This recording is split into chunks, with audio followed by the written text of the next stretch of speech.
Hello everyone, आप सभी का स्वागत है हमारे यूट्यूब चैनल में। बच्चों, आज हम क्लास 8 मैथमेटिक्स का चैप्टर नंबर 5 नंबर प्ले का पेज नंबर 132 से लेकर 134 तक जितने भी क्वेश्चन दिए गए हैं उन सभी क्वेश्चंस के आंसर्स को बहुत ही अच्छे से समझेंगे। तो वीडियो को लास्ट तक देखते रहना। चलिए स्टार्ट करते हैं।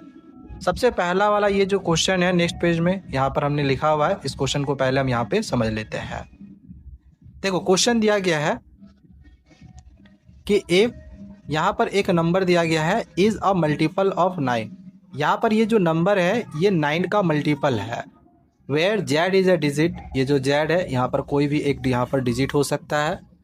What is the value of Z, तो इस जेड की वैल्यू क्या होगी। And explain why there are two answers to this problem, और इस प्रॉब्लम में दो आंसर्स हमारी निकलेगी। क्यों ये दो आंसर्स निकलेंगे उसको एक्सप्लेन करना है। देखो, सबसे पहली चीज़ तो ये कि जैसा क्वेश्चन में दिया गया है कि ये जो नंबर है ये 9 का मल्टीपल है। 9 का मल्टीपल है तो 9 का डिविजिबिलिटी टेस्ट हमने ऑलरेडी सीखा हुआ है कि हम इन सभी नंबर्स को जोड़ते हैं और देखते हैं कि वो 9 के टेबल में आता है या नहीं। अगर आ जाता है तो वो 9 से डिविजिबल हो जाता है। ठीक है, तो पहला काम क्या है, इन सभी नंबर्स को जोड़ना। तो जितने भी डिजिट्स हैं इनको जोड़ेंगे। तो हम सॉल्यूशन में क्या करते हैं, सबसे पहले लिख लेते हैं सम ऑफ द डिजिट्स, क्योंकि हम सबका सम करेंगे। ठीक है, सम ऑफ द डिजिट्स। ठीक है, इन सभी नंबर को जोड़ रहे हैं। 3 + 1 + जेड + 5 होगा, जेड + 5। ओके, हो गया। ठीक है, 9 प्लस यहाँ पर जेड बच गया। अब जरा सोचो कि हम इस जेड के जगह पे ऐसा कौन सा नंबर रखें कि इनको जोड़ने के बाद वो 9 से डिविजिबल हो जाए, 9 का वो मल्टीपल्स आ जाए।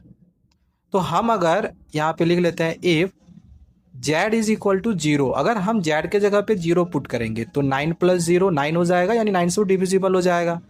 देन हम यहाँ पर बोल सकते हैं कि 9 + 0 = 9 विच इज़ डिविजिबल बाई 9। यहाँ पे लिख सकते हैं विच इज़ डिविजिबल बाई 9 लिख सकते हो, या फिर विच इज़ मल्टीपल ऑफ 9 भी लिख सकते हैं, विच इज़ मल्टीपल ऑफ 9।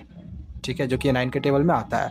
एक तो ये हो गया, जेड के जगह पे 0 करे तो 9 के टेबल में आया। क्या कोई और नंबर है जिसको यहाँ पर जेड के पास रखने के बाद इन दोनों को जोड़ेंगे तो वो 9 के टेबल में आ जाए। तो एक और नंबर है 9, चूँकि 9 और 9 18 हो जाएगा, 9 के टेबल में 18 भी आता है। तो यहाँ पे हम लिख सकते हैं कि if Z is equal to 9, इस बार अगर हम जेड के जगह पे 9 रख दे तो 9 + 9 हो जाएगा, 9 + 9 हो जाएगा। 9 और 9 कितना हो गया, 18, जो कि ये भी 9 का मल्टीपल्स है। तो यहाँ पर लिख लेना विच इज़ मल्टीपल्स ऑफ 9, ये भी 9 के टेबल में 18 आता है। तो यहाँ पर जेड की दो वैल्यू निकली, जेड की यहाँ पर दो वैल्यू निकली, एक 0 और 9। देयरफॉर हम यहाँ पर बोल सकते हैं कि Z is equal to 0 and 9। तो ये क्वेश्चन का फर्स्ट पार्ट हुआ। दूसरे पार्ट में यहाँ पर पूछा गया explain why there are two answers to this problem. यहाँ पर हम जैसा कि देख रहे हैं कि जेड का दो आंसर आया, एक 0 आया और दूसरा 9 आया।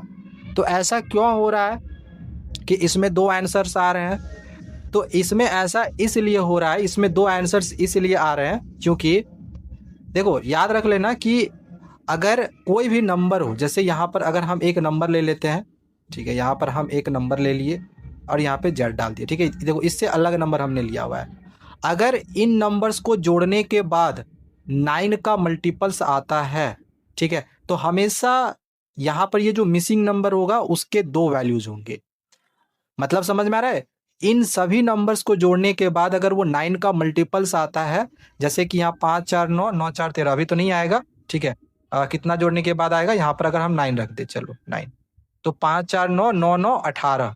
अगर ये देखो 18 आया, दैट मीन्स कि ये 9 के टेबल में 18 आता है, यानी कि यहाँ पर भी जो जेड की है ये दो वैल्यूज आएगी। और पहले अगर जहाँ 4 रखे थे ना, तो वो तो जोड़ने के बाद 5 4 9 9 4 13 13 आ रहा था, 13 जो है 9 के टेबल में नहीं आता है, यानी वहाँ पर जेड की एक ही वैल्यू निकलती।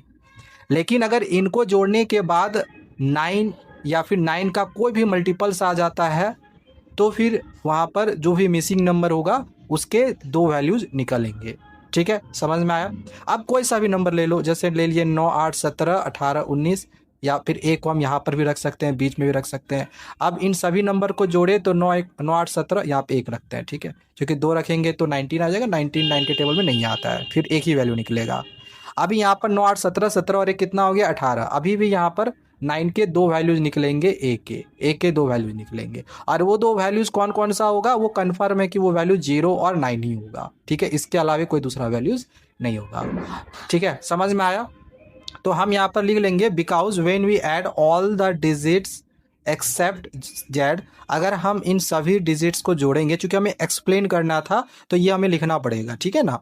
तो अगर हम इन सभी नंबर्स को जोड़ देते हैं जेड को छोड़कर, तो हमें 9 मिलता है, और ये जो 9 है ये 9 का मल्टीपल्स है। ये जो 9 है ये ऑलरेडी 9 का मल्टीपल्स है, और 9 का अगर कोई भी मल्टीपल्स आता है तो वही यहाँ पर लिखे हैं, and when ever the some is a multiple of 9। और अगर जो सम है, सम जो है अगर 9 का मल्टीपल्स आए तो there are always 2 possible values. तो हमेशा 2 पॉसिबल वैल्यूज होंगे, हमेशा 2 पॉसिबल वैल्यूज होंगे फॉर दैट मिसिंग डिजिट, उस मिसिंग डिजिट्स के लिए, ठीक है। और वो मिसिंग डिजिट्स के लिए कौन सा वैल्यूज होगा, वो वैल्यूज होगा 0 और 9, हमेशा 0 और 9 आंसर आएगा, ठीक है। तो ये आंसर आपका यहाँ पर पूरा कंप्लीट हुआ, अच्छे से एक्सप्लेन भी यहाँ पर हमने कर दिया है। चलो आगे बढ़ते हैं, क्वेश्चन नंबर 2 को समझते हैं। सेकेंड क्वेश्चन में दिया गया है कि आई टेक अ नंबर। मैंने एक नंबर लिया, अब कौन सा नंबर है हमें पता नहीं है, ठीक है। तो हम क्या करते हैं, हम यहाँ पर एक नंबर ले लेते हैं, नंबर ले लेते हैं, ठीक है। नंबर, एक नंबर लिए थे तो नंबर 1 यहाँ पे लिख देते, ठीक है, number 1 that leaves a reminder of when divided by 12। अगर हम किसी नंबर को, इस नंबर को 12 से डिवाइड करते हैं तो 12a यहाँ पे लिख देते हैं। तो जो रिमाइंडर है ये मेरा 8 निकलता है, तो रिमाइंडर जो निकलता है उसको प्लस करके ऐसे लिखते हैं, इसके पहले के पेजेस में ऑलरेडी हम समझ चुके हैं। फिर बोला जा रहा है आई टेक अनदर नंबर, हम एक और दूसरा नंबर ले रहे हैं, तो यहाँ दूसरा नंबर लिया जा रहा है, तो यहाँ पर हम लिख लेते हैं नंबर 2, चूँकि दूसरा नंबर ले रहे हैं। तो यहाँ पर बोला जा रहा है फिर से मल्टीपल ऑफ 12 है, यानी 12 यहाँ पर ए लिए थे तो यहाँ बी कर देते हैं, ठीक है। तो इसमें 4 शॉर्ट रह जाता है, यानी 4 कम रह जाता है, तो 4 कम रह जाता है, इसीलिए -4 कर दिए। अब बोला जा रहा है कि their sum will always be a multiple of 8 claims Snehal. जो स्नेहल है ये क्लेम करता है कि इसका जो सम होगा वो हमेशा 8 का मल्टीपल होगा। तो सम करके देख लेते हैं कि क्या सच में इसका सम हमेशा 8 का मल्टीपल्स होगा। तो इसका सम कर लेते हैं, लिख लेते हैं देयर सम। तो अगर हम इसका सम करेंगे तो ये हो जाएगा 12a + 8 और प्लस 12b -4। तो यहाँ पर 12a जैसे का वैसे रहेगा, प्लस 12b भी जैसे का वैसे रहेगा, और इन दोनों नंबर्स को घटाएंगे तो +4 हो जाएगा। यहाँ से 4 हम कॉमन निकाल सकते हैं, 4 कॉमन निकालेंगे तो यहाँ पर कितना होगा 3a, ये हो जाएगा 3 4 जा 12b, और ये हो जाएगा 4 1 जा 4, कॉमन निकालने तो आता ही होगा। तो यहाँ पर ये जो स्नेहल ये क्लेम कर रहा था, जो स्नेहल जो क्लेम कर रहा था कि ये जो नंबर है ये हमेशा जो ये नंबर है ये 8 का मल्टीपल्स होगा।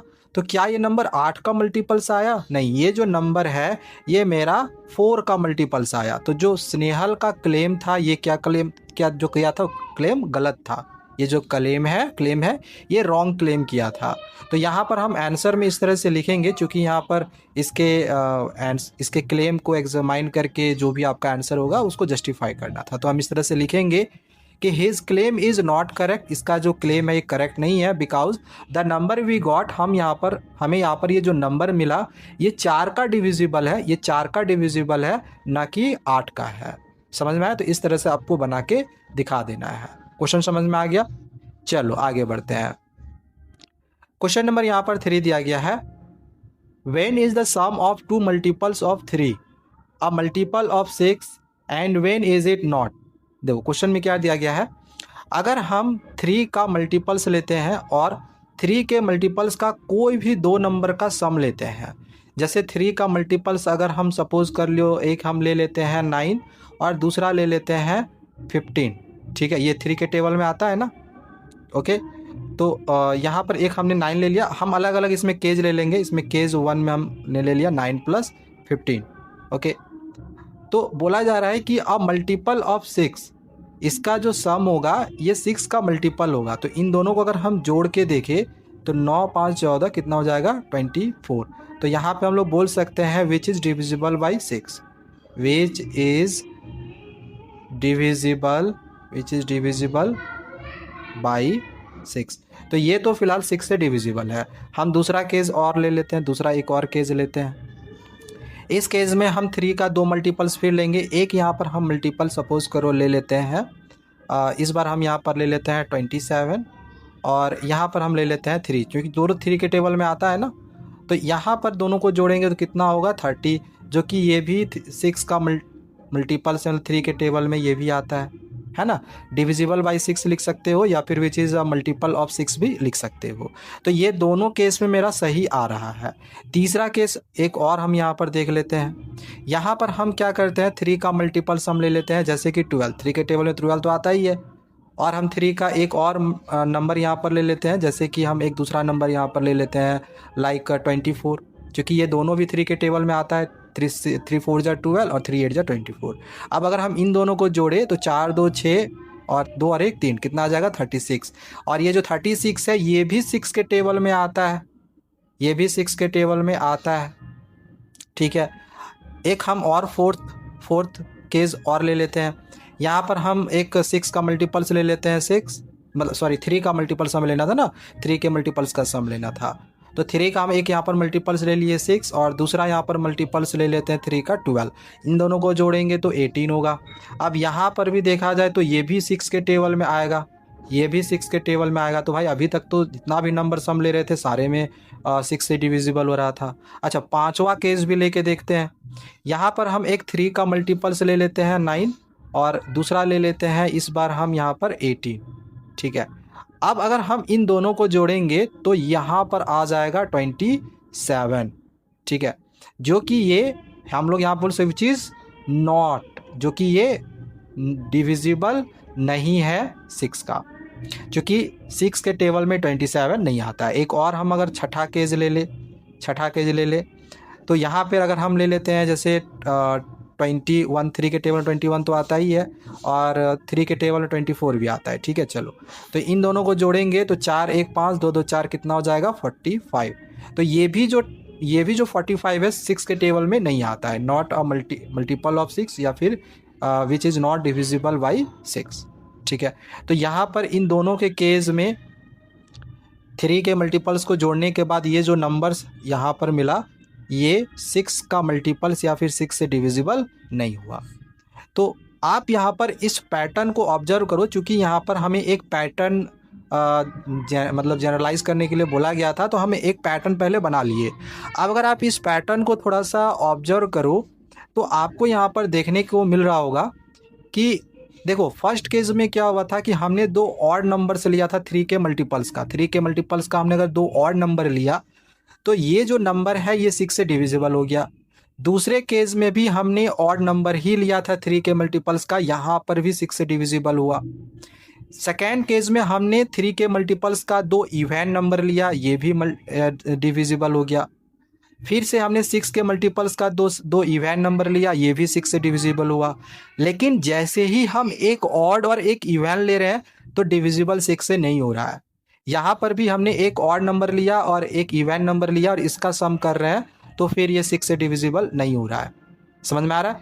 3 के मल्टीपल्स का अगर हम एक ऑड और एक इवन नंबर लेंगे तो वो 6 से डिविजिबल नहीं होगा, लेकिन अगर दोनों ऑड हो या फिर दोनों इवन हो तब वो 6 से डिविजिबल हो जाएगा। तो पैटर्न हमें समझ में आ गया। तो वही चीज़ यहाँ पर बोला गया, explain the different possible cases, अलग अलग केसेस जो भी आएंगे उसको एक्सप्लेन करना था। तो ये सब आपको बना के दिखाना है अलग अलग केसेस, और हमें एक्सप्लेन करना था। तो इस तरह से लिख लेंगे कि when both the multiples of 3 are even और बोथ द ऑड्स, अगर 3 के मल्टीपल्स का दोनों नंबर ऑड हो या फिर दोनों नंबर इवन हो, then it will also be a multiple of 6। तो वो जो नंबर आएगा वो 6 का भी मल्टीपल्स होगा। But if one is even, लेकिन अगर उसमें से एक इवन होगा और दूसरा ऑड होगा, then it will not be a multiple of 6। तो जो नंबर आएगा वो 6 का मल्टीपल नहीं होगा। तो इस तरह से आपको लिख कर दिखा देना है। ठीक है, समझ में आ गया? चलो आगे बढ़ते हैं। क्वेश्चन नंबर यहाँ पर 4 को समझते हैं। दिया गया है कि श्रीलता कहती है आई हैव अ नंबर, मेरे पास एक नंबर है। अब भैया वो नंबर कौन सा है पता नहीं है। दैट इज़ डिविजिबल बाई 9, वो जो नंबर है वो 9 से डिविजिबल है। देखो सबसे पहले हम क्या करेंगे, सॉल्यूशन लिखते हैं यहाँ पर। सबसे पहले हम यहाँ पर क्या करेंगे, हम एक नंबर कंसीडर कर लेंगे जो कि 9 से डिविजिबल हो। ठीक है, यहाँ पे लिख लेते हैं consider a number which is divisible by 9, which is divisible, एक मिनट गलती हो गया, विच इज़ डिविजिबल बाई 9। अब देखो हम कोई नंबर बिना कंसीडर किए हुए भी बना सकते हैं, अल्फ़ाबेट लेके, लाइक ABCDE कुछ भी लेके। बट अगर आप नंबर लेके बनाते हो ना तो एग्जैक्ट आपको पता चलेगा कि कहाँ पे डिविजिबल हो रहा है और कहाँ पे नहीं हो रहा है। ठीक है, तो हम नंबर लेकर ही यहाँ पर बना रहे हैं। तो हम यहाँ पर कोई सा भी एक नंबर ले लेते हैं जो कि 9 के टेबल में आता है, लाइक 5 3 1 5 3 8 1 9 और एक यहाँ पर 0 कर दिए। ये 9 के टेबल में आ जाएगा क्योंकि सबको जोड़ने के बाद 9 आ रहा है। 5 3 8 और 1 9, आप कोई सा भी नंबर यहाँ पर ले सकते हो। ठीक है, अब यहाँ पर बोला जा रहा है नंबर थोड़ा सा कम से कम 3 से 4 डिजिट या 5 डिजिट तक ज़रूर लेना। आगे अब यहाँ पर क्वेश्चन है कि if I reverse it's digit, अगर मैं इन डिजिट्स को रिवर्स कर दूँ, मतलब उल्टा कर दूँ, 0 को पहले फिर 5 3 1 कर दे। ठीक है, तो it will still be divisible by 9, तो वो अभी भी 9 से डिविजिबल होगा। तो करके देखते हैं। पहला क्वेश्चन में है examine if her conjectures is true, क्या जो कंजक्चर्स है वो सही है फॉर एनी मल्टीपल ऑफ 9, किसी भी 9 के मल्टीपल्स के लिए जो कंजक्चर्स है वो सही है।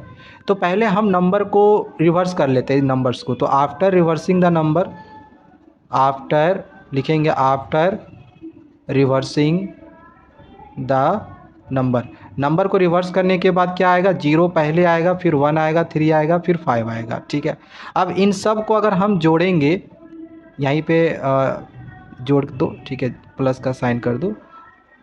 तो क्या ये जो नंबर आया, इसको जोड़ो, 5 3 8 और 1 9, 9 ही आ रहा है। क्या ये नंबर 9 से डिविजिबल है? हाँ है, तो लिख देंगे विच is divisible, which is divisible by 9। तो रिवर्स करने के बाद भी जो नंबर है वो 9 से डिविजिबल हो रहा है। तो यहाँ पर जैसे कि जो क्वेश्चन पूछा गया था कि ये जो कंजक्चर्स के या सही है किसी भी 9 के मल्टीपल्स के लिए, तो हाँ 9 के मल्टीपल्स के लिए आप 9 का कोई मल्टीपल्स लो, ये जो कंजक्चर्स है बिल्कुल सही है। तो लिखेंगे यस, देयरफॉर लिख देंगे yes the conjectures is true, the conjectures, या फिर कंजक्चर ही लिखो। ठीक है, कंजक्चर इज़ ट्रू, यहाँ पर जो कंजक्चर है ये मेरा सही हो रहा है। समझ में आया? इसका सेकेंड क्वेश्चन दिया गया है, सेकेंड क्वेश्चन को नेक्स्ट पेज पे समझते हैं। दिया गया है कि are any other digit shuffles possible such that the number formed still are multiple of 9। अगर यहाँ पर जो हमने आंसर निकाला था, जो हमने नंबर लिया था, अगर हम इस नंबर को सफल कर ले, सफल करने कहने का मतलब है ये जो देखो जब बनाओगे ना सेकेंड वाला, तो पूरा जैसे यहाँ पर जो नभी लिखा हुआ इसको एक बार और लिख लेना सारा। ठीक है ना, बस यहाँ पर ये जो आफ्टर रिवर्सिंग द नंबर है इसके जगह पे लिखना है आफ्टर सफल्स, SHUFFLS, सफल्स द नंबर। कौन सा नंबर आएगा सफल करने के बाद? सफल करने का मतलब समझ रहे हो ना, नंबर को इधर उधर कर देना। आप 3 को इधर कर दो, 5 को इधर कर दो, 1 को इधर कर दो, मतलब कहीं पर भी आप कोई सा भी नंबर लिख सकते हो। तो इस बार हम क्या कर रहे हैं, नंबर को जब सफल कर रहे हैं तो 3 को पहले कर दे रहे हैं, 1 लिख दे रहे हैं, 5 कर दे रहे हैं, 0 कर दे रहे हैं। वही नंबर है जो यहाँ पर हमने लिया था, बस हमने यहाँ पर एक मिनट हमने यहाँ पर क्या किया, 5 3 1 0 लिए थे। तो देखो यहाँ पर वही है 5 3 1 0, बस हमने नंबर को इधर उधर लिख दिया तो ये नंबर आया। अब अगर हम इन नंबर्स को प्लस कर ले, इन नंबर्स को अगर हम प्लस कर ले 3 + 1 + 5 + 0, तो क्या ये जो नंबर आ रहा है वो 9 से डिविजिबल हो रहा है? 5 3 8 और 1 9, तो क्या अभी भी ये नंबर 9 का मल्टीपल है लिखा हुआ है? क्या जो नंबर आया सफल करने के बाद, क्या ये नंबर अभी भी 9 का मल्टीपल्स हो रहा है? तो यस, तो यहाँ पे लिख देंगे विच इज़ डिविजिबल बाई 9, पहले लिख लेना विच इज़, यहाँ पे लिख लेना डिविजिबल बाई 9 एंड देयरफॉर लिख लेना कि यस, यहाँ पर लिख देना यस, यस लिख देना कि the other digit shuffles possible such that the number is possible still multiple of 9। तो ये सब पूरा आप यहाँ पर लिख सकते हो। समझ में आ गया कैसे बनाना है, तरीका भी समझ में आ गया होगा। अब नेक्स्ट आगे यहाँ पर क्वेश्चन नंबर 5 दिया गया है। इफ़ यहाँ पर ये जो नंबर है ये दिया गया है मल्टीपल है 18 का मल्टीपल है ये वाला नंबर। तो list all possible pairs of values A and B. तो इस ए और बी के जगह पे हम कौन सा वैल्यू को पुट करेंगे, ये ए और बी का कौन सा वैल्यू आएगा, इसका जो भी पॉसिबल पेयर्स होगा मतलब ए और बी का जो भी वैल्यू होगा वो आपको यहाँ पर फाइंड करने के लिए बोला गया है। देखो इस क्वेश्चन को बनाने के लिए एक सबसे पहला ट्रिक तो ये है, सबसे पहले ये पता करो कि ये जो 18 है 18 कौन से नंबर के टेबल में आता है, यानी कि 18 का फैक्टर क्या क्या है, 18 का फैक्टर क्या क्या है। तो 18 किसके किसके टेबल में आता है, 1 के टेबल में आता है, 2 के टेबल में आता है, 3 के टेबल में आता है, 6 के टेबल में आता है, 9 के टेबल में आता है और डायरेक्ट फिर 18 के टेबल में आता है। तो 1 को कितना से मल्टीप्लाई करेंगे तो 18 आएगा, तो 18 से। 2 को कितना से मल्टीप्लाई करेंगे कि 18 आएगा, तो 9 से। 6 को कितना से या फिर 3 को कितना से मल्टीप्लाई करेंगे कि 18 आएगा, तो 6 से। अब इसके बाद जो है रिपीट होते जाएगा, देखना 6 को 3 से मल्टीप्लाई करेंगे, 9 को 2 से करेंगे और 18 को 1 से करेंगे। तो जो रिपीट होगा उसको हम यहाँ पे नहीं लिख रहे हैं। अब यहाँ पर आपको वो वाला पेयर खोजना है जो किसी का टेबल में ना आता हो। जैसे कि ये दोनों आप इसको तो पहले ऐसे ही हटा दो, चूँकि इसमें 1 है, 1 वाला आपको नहीं लेना है, ठीक है, ये ऐसे हट जाएगा। अब ये वाला जो नंबर है इसको भी आप नहीं ले सकते चूँकि ये 3 के टेबल में आता है, 3 1 जा 3 और 3 2 जा 6, तो इसको भी नहीं लेना है। तो हमें लेना है ये वाला पेयर 2 और 9, मतलब कि 2 और 9 के टेबल में 18 आएगा। 2 और 9 के टेबल, 2 के भी टेबल में 18 आता है और 9 के भी टेबल में 18 आता है, ठीक है। तो सबसे पहले तो इस तरह के क्वेश्चंस के लिए ये पता कर लो कि कौन सा ऐसा 2 नंबर है जिसके टेबल में ये वाला नंबर आता है। जैसे कि हमने यहाँ पर पता किया कि 2 और 9 के टेबल में ये आता है। अब इसके बाद अगला काम क्या है, यहाँ पर ये जो दिया गया है सॉल्यूशन में हम यहाँ पर लिखेंगे, ये जो नंबर यहाँ पर दिया गया है 4 8 A 2 3 B दिया गया है इज़ अ मल्टीपल ऑफ 18। तो लिख लेते हैं इज़ अ मल्टीपल ऑफ 18, ठीक है। ये जो नंबर है ये 18 का मल्टीपल है। अब 18 का मल्टीपल है दैट मीन्स कि ये 2 और 9 का भी मल्टीपल्स होगा। तो यहाँ पर लिख सकते हैं कि 4 8 A 2 3 B is a multiple of 2 and 9। यह भी हमने पता किया 2 और 9 के टेबल में भी ये आता है, ठीक है। अब हम ऑलरेडी 2 का डिविजिबिलिटी टेस्ट जानते हैं और 9 का भी डिविजिबिलिटी टेस्ट के बारे में ऑलरेडी हमने पढ़ा हुआ है। 2 का डिविजिबिलिटी टेस्ट क्या होता है कि लास्ट में जो ये यूनिट प्लेस होता है ये 2 के टेबल में आना चाहिए। और 9 का डिविजिबिलिटी टेस्ट हम ऑलरेडी जान रहे हैं कि इन सभी नंबर्स को जोड़ते हैं, जोड़ने के बाद अगर वो 9 के टेबल में आता है तो फिर ये नंबर भी पूरा 9 के टेबल में आएगा। अब हम ए और बी के जगह पे नंबर्स को ले के देखते हैं, ठीक है। सबसे पहले अगर हम 2 की डिविजिबिलिटी टेस्ट वाला यहाँ पर लेते हैं तो यहाँ पर लिख लेते हैं कि इफ़, यहाँ पर बी की वैल्यू पहले लेते हैं, ठीक है, क्योंकि लास्ट से आपको स्टार्ट करना है।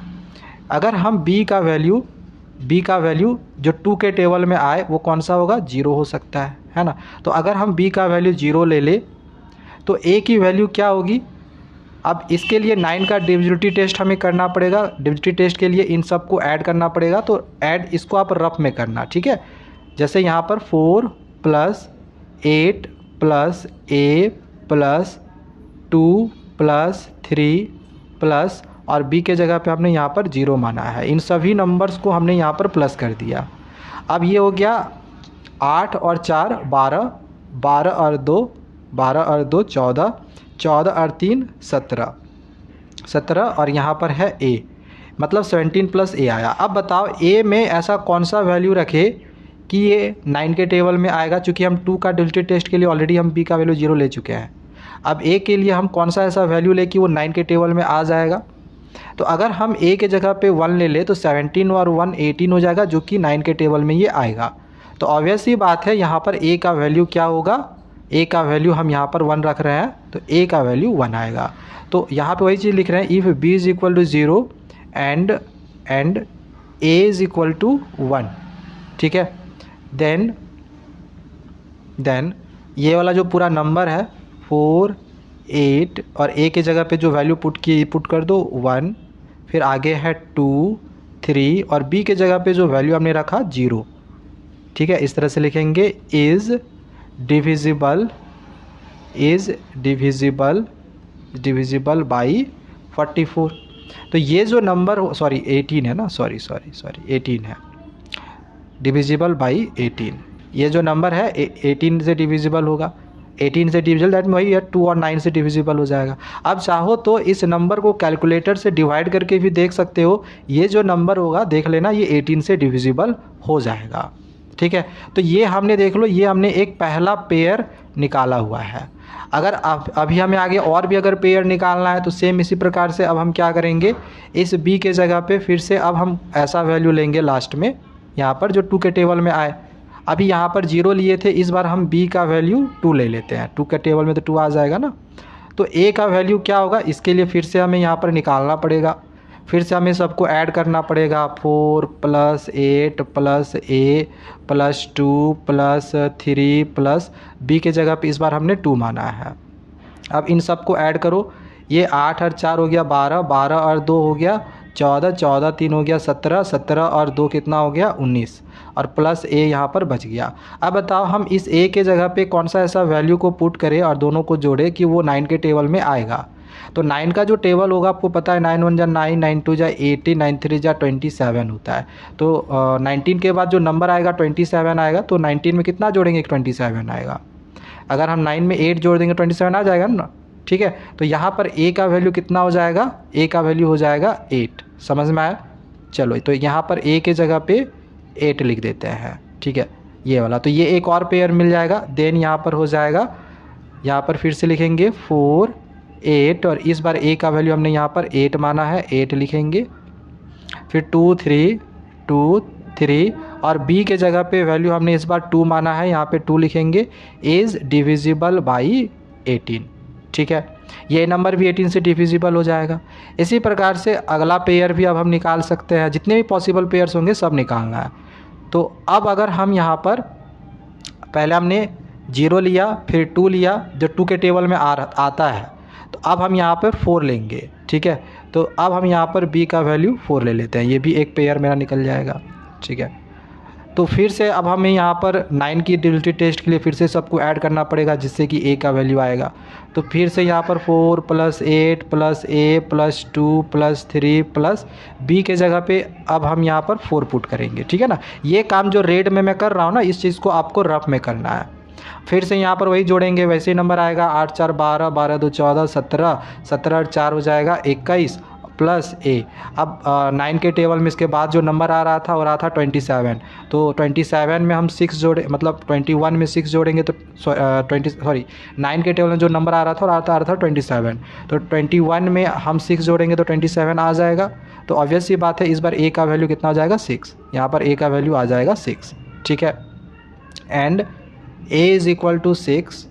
देन यहाँ पर ये जो नंबर है 4 8, a के जगह पे इस बार 6 लिए हैं, फिर 2 3 और b के जगह पे 4 लिए हैं, फिर यहाँ पे लिख देंगे इज़ डिविजिबल बाई 18, समझ में आया। तो अब हम यहाँ पर देखो 0 2 4 जो 2 के टेबल में आएगा वही लेना है, फिर 6 आ जाएगा, ठीक है। तो if अब हम यहाँ ले लेंगे b is equal to 6 and a का वैल्यू अब यहाँ पर क्या होगा निकाल के देखना पड़ेगा। तो अब हम यहाँ पर अगर 6 ले लेते हैं तो 4 + 8 + a + 2 + 3 प्लस यहाँ पर 6 लेते हैं। तो यहाँ पर 8 4 12, 12 2 14, 14 3 17, 17 और 6 कितना हो जाएगा 23, 7 6 13 23 प्लस a। अब इसमें कितना जोड़ेंगे कि 9 के टेबल में आएगा, तो 9 के टेबल में 27 आता है, इसमें यानी 4 जोड़ना पड़ेगा तब 27 आएगा। तो a का वैल्यू कितना हो जाएगा 4 हो जाएगा। तो इस कंडीशन पे a का जो वैल्यू होगा यहाँ पर इस बार 4 होगा। देन यहाँ पर हम लोग बोल सकते हैं कि 4 8 a के जगह पे क्या आया 4 आया, ठीक है। फिर आगे है 2 3 और बी के जगह पे इस बार हमने यहाँ पर 6 लिया है, यहाँ पर हो जाएगा इज़ डिविजिबल बाई 18। अब एक लास्ट पेयर ये बच गया है 6 के बाद 8, ठीक है, ये लास्ट पेयर है, बस इतने ही पेयर निकलेंगे, ठीक है। और ए का वैल्यू कितना हो जाएगा, तो इसके लिए फिर से हमें निकालना पड़ेगा। तो यहाँ पर फिर से इसको ऐड करेंगे, 4 + 8 + a + 2 + 3 + b। फिर से यहाँ पर जोड़ेंगे तो 8 4 12, 12 2 14, 14 3 17, 17 और b के जगह पे इस बार हमने 8 माना था ना, यहाँ पर 8 हो गया, 17, 17 और 8 कितना हो गया 25, 8 7 15 25, 25 में कितना जोड़ेंगे कि 27 आएगा, मतलब 9 के टेबल में आएगा, तो 2 जोड़ेंगे, सॉरी 25 था ना यहाँ पे, तो 25 में 2 जोड़ेंगे तो a का वैल्यू इसमें 2 आएगा, ठीक है, इसमें a का वैल्यू 2 आ जाएगा। तो देन यहाँ पर लिख लेंगे कौन सा था, 4 8, a के जगह पे 2 आया, फिर 2 3 है, 2 3 और b के जगह पे यहाँ पर 8 आया, ठीक है, इज़ डिविजिबल बाई 18। तो जो भी हमें पॉसिबल पेयर्स निकालने थे, ऑल पॉसिबल पेयर्स, तो ये जो ऑल पॉसिबल पेयर्स जो आपका निकलेगा, ऑल पॉसिबल पेयर्स आर, वो निकल जाएगा ए का 1 बी का 0, ए का 1 बी का 0, ठीक है, एक ये निकल जाएगा।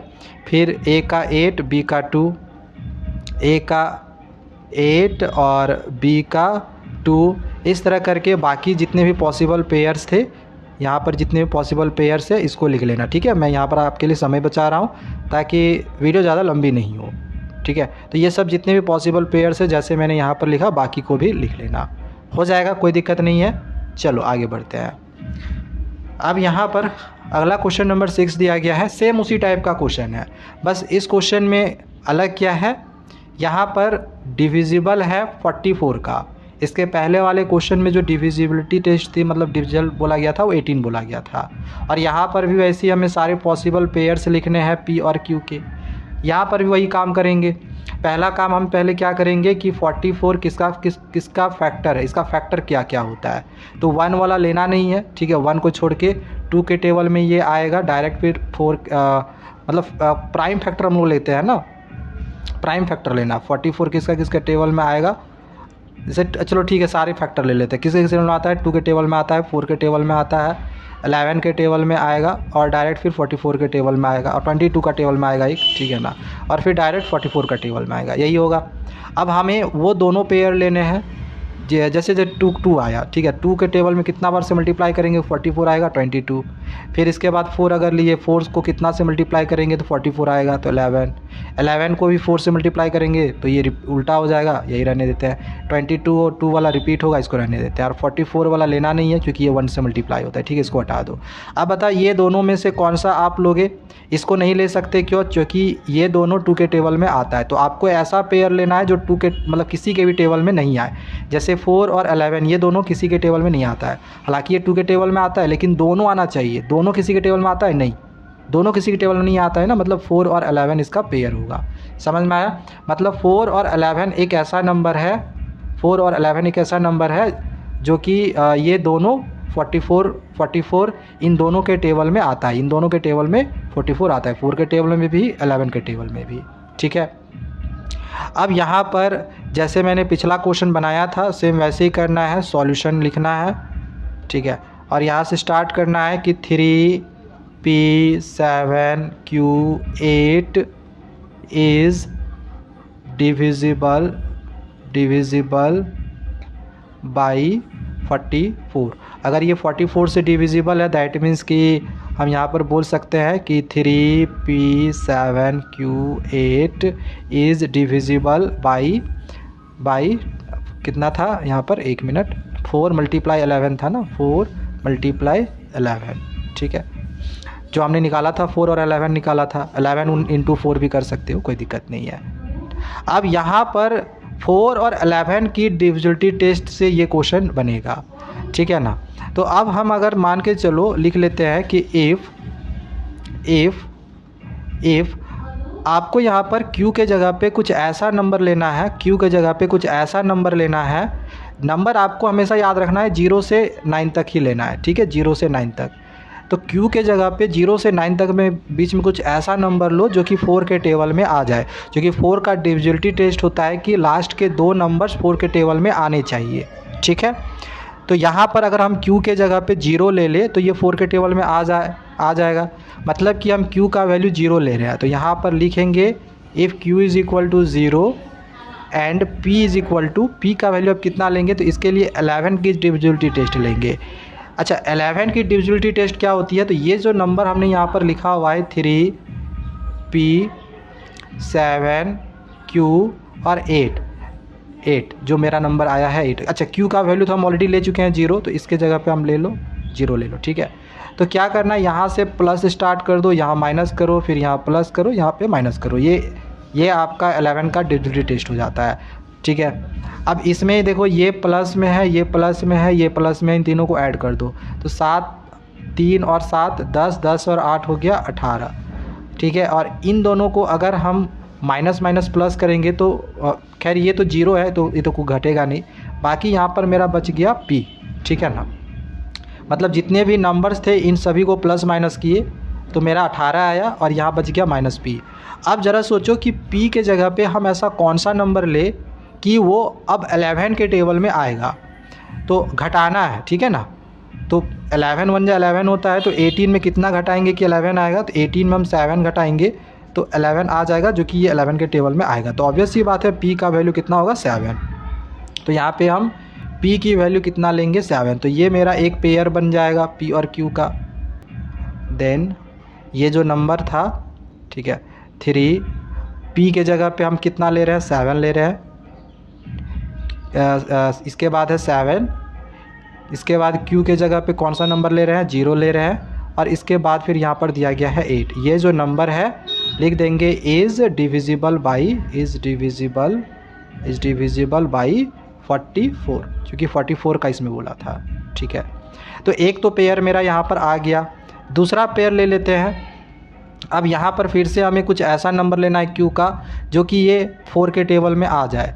तो अगर हम यहाँ पर Q के जगह पे 1 ले लें तो 18 4 के टेबल में नहीं आएगा। अगर हम 2 ले लेंगे तो 28 फिर 4 के टेबल में आता है।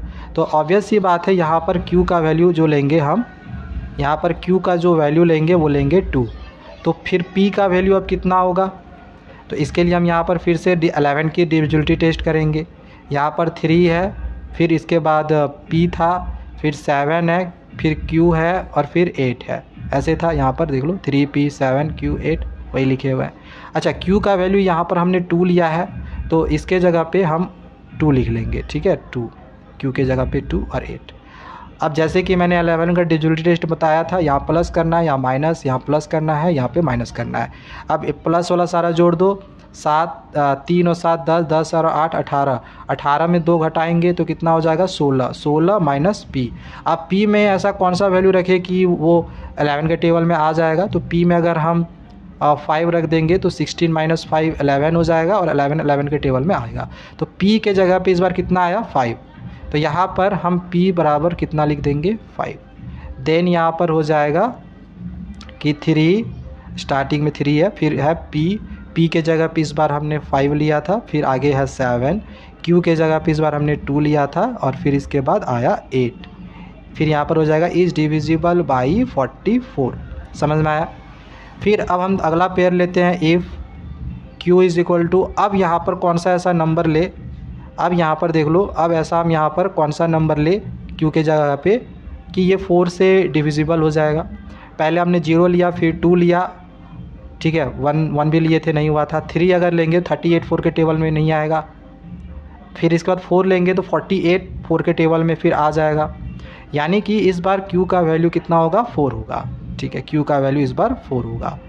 अगर हम Q का 4 लेंगे तो P का कितना लेना पड़ेगा, तो निकालना पड़ेगा भैया फिर से 11 के डिविजिबिलिटी टेस्ट के लिए। तो ये वाला जो नंबर था फिर इसको यहाँ पे हम ऐड करेंगे, 3 plus P plus 7 plus Q के जगह पे इस बार हमने 4 लिया है तो Q के जगह पे 4 लिख देंगे और फिर प्लस हो गया, 1 मिनट प्लस नहीं लगाना था ना, समय तो प्लस नहीं लगता है ना। यहाँ पे पहले लिख लो 3, P के जगह हमें निकालना था P, फिर है 7, फिर Q के जगह पे इस बार हमने 4 लिया और फिर इधर है 8। ठीक है। डिविजिबिलिटी टेस्ट 11 के लिए यहाँ प्लस करेंगे, यहाँ माइनस करेंगे, यहाँ प्लस करेंगे, यहाँ माइनस करेंगे, हमेशा इधर प्लस से स्टार्ट करना है। फिर वैसे ही हो जाएगा 7 3 10, 10 8 18, 18 में 4 जाएगा तो कितना हो जाएगा 14। अच्छा यहाँ पर अब माइनस पी यहाँ पर बच गया, ठीक है। एक बार और जोड़ लो, 7 3 10, 10 8 18, 18 में 4 गया तो 14 होगा, ठीक है। माइनस पी बच गया, माइनस पी रहने दिए। अच्छा अब पी के जगह पे ऐसा कौन सा वैल्यू ले कि 11 के टेबल में आएगा, तो यहाँ पर 3 लेंगे, 14 में 3 घटाएंगे तो 11 मेरा आ जाएगा, ठीक है। तो इस बार p का वैल्यू हमने क्या लिया, 3 लिया, ठीक है। तो देन यहाँ पर लिख लेंगे कि 3, p के जगह 3, फिर p के जगह पे 3 होगा, ठीक है, p की जगह 3, फिर है 7, q के जगह पे इस बार 4 हमने लिया है, और फिर है 8 हमने यहाँ पे रहने दिया। Is divisible by 44। फिर से हम लेंगे q का, अब हम फिर से कुछ ऐसा वैल्यू ले यहाँ पर कि 4 के टेबल में आएगा, तो 4 के बाद 5 होगा, तो 5 लेंगे तो 5 और 8 58 4 के टेबल में नहीं आता है। 6 लेंगे तो क्या 68 4 के टेबल में आता है, करके देख लो, 4 के टेबल में डिवाइड कर लो, 4 1 जा 4 होगा, 6 में 4 गया तो 2, सॉरी 6 में 4 गया तो 2, और यहाँ पर 8 होगा तो 4 7 जा 28 आ जाएगा, ठीक है, आ जाएगा। मतलब यहाँ पर अगर हम 8 लेंगे तो आ जाए, मतलब सॉरी हमने इसमें किसका क्या लिया था, इस बार हमने क्या लिया था, 4 के बाद 6 लिया था, ठीक है। देखो यहाँ पर एक एक छोड़ करके आ रहा है, 1 छूटा, फिर 3 छूटा, फिर 5 छूटा, तो एक एक छोड़ के आएगा, ऐसे भी पैटर्न पता चल रहा है ना। अब यहाँ पर एंड लिख देंगे और फिर लिखेंगे p, q का वैल्यू तो पता चल गया, p का वैल्यू क्या होगा, तो 11 की डिविजिबिलिटी टेस्ट यूज़ करेंगे।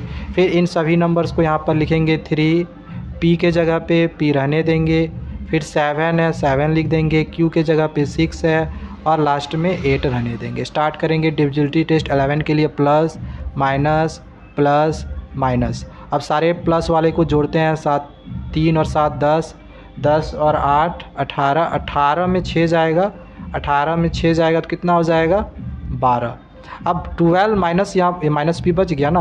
अब 12 में कितना घटाएंगे कि वो 11 के टेबल में आएगा, तो p के जगह पे इस बार 1 होगा, 12 में 1 घटाएंगे तो 11 हो जाएगा, ठीक है। तो इस बार p का वैल्यू 1 निकलेगा, ठीक है।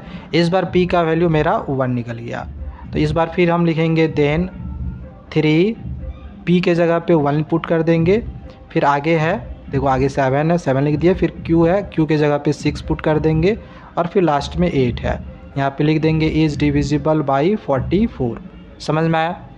फिर इसी प्रकार से इस बार q का वैल्यू अब 8 होगा, 7 होगा नहीं, 8 होगा, पता चल गया पैटर्न कि एक एक छोड़ के जो है 4 के टेबल में आ रहा है, ठीक है ना।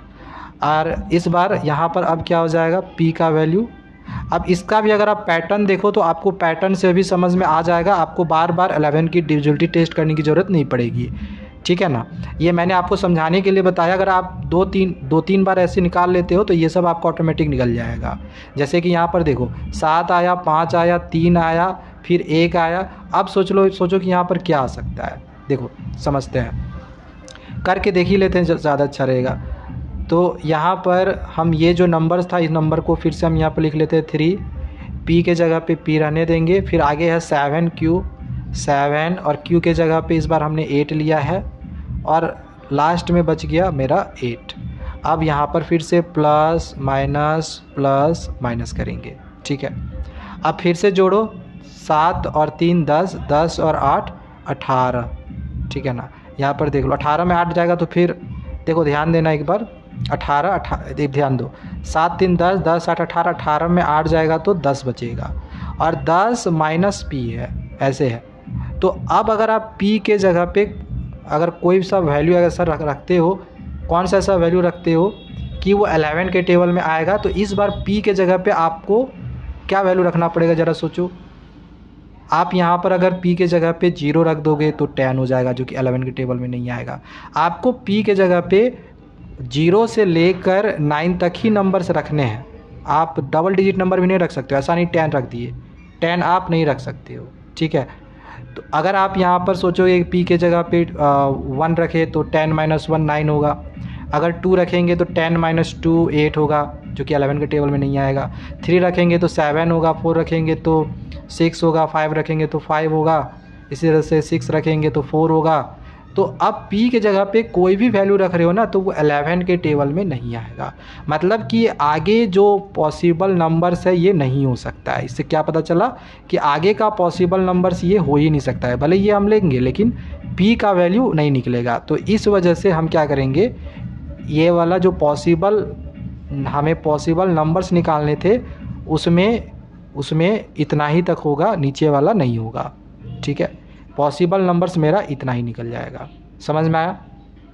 तो यहाँ पर हम लोग लिख लेंगे देयरफॉर, यहाँ पर हम लोग लिख लेंगे therefore possible possible values are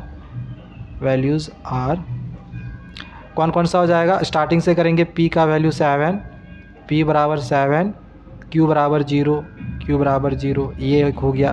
दूसरा लिखेंगे p का 5, q का 2, p का 5 और q का 2। ठीक है, इस तरह से बाकी ये दोनों भी जो बच गया, p का 3, q का 4 लिख ही दे रहे हैं, पूरा लिखे हैं तो एक लास्ट बच गया, p का 1 और q का 6।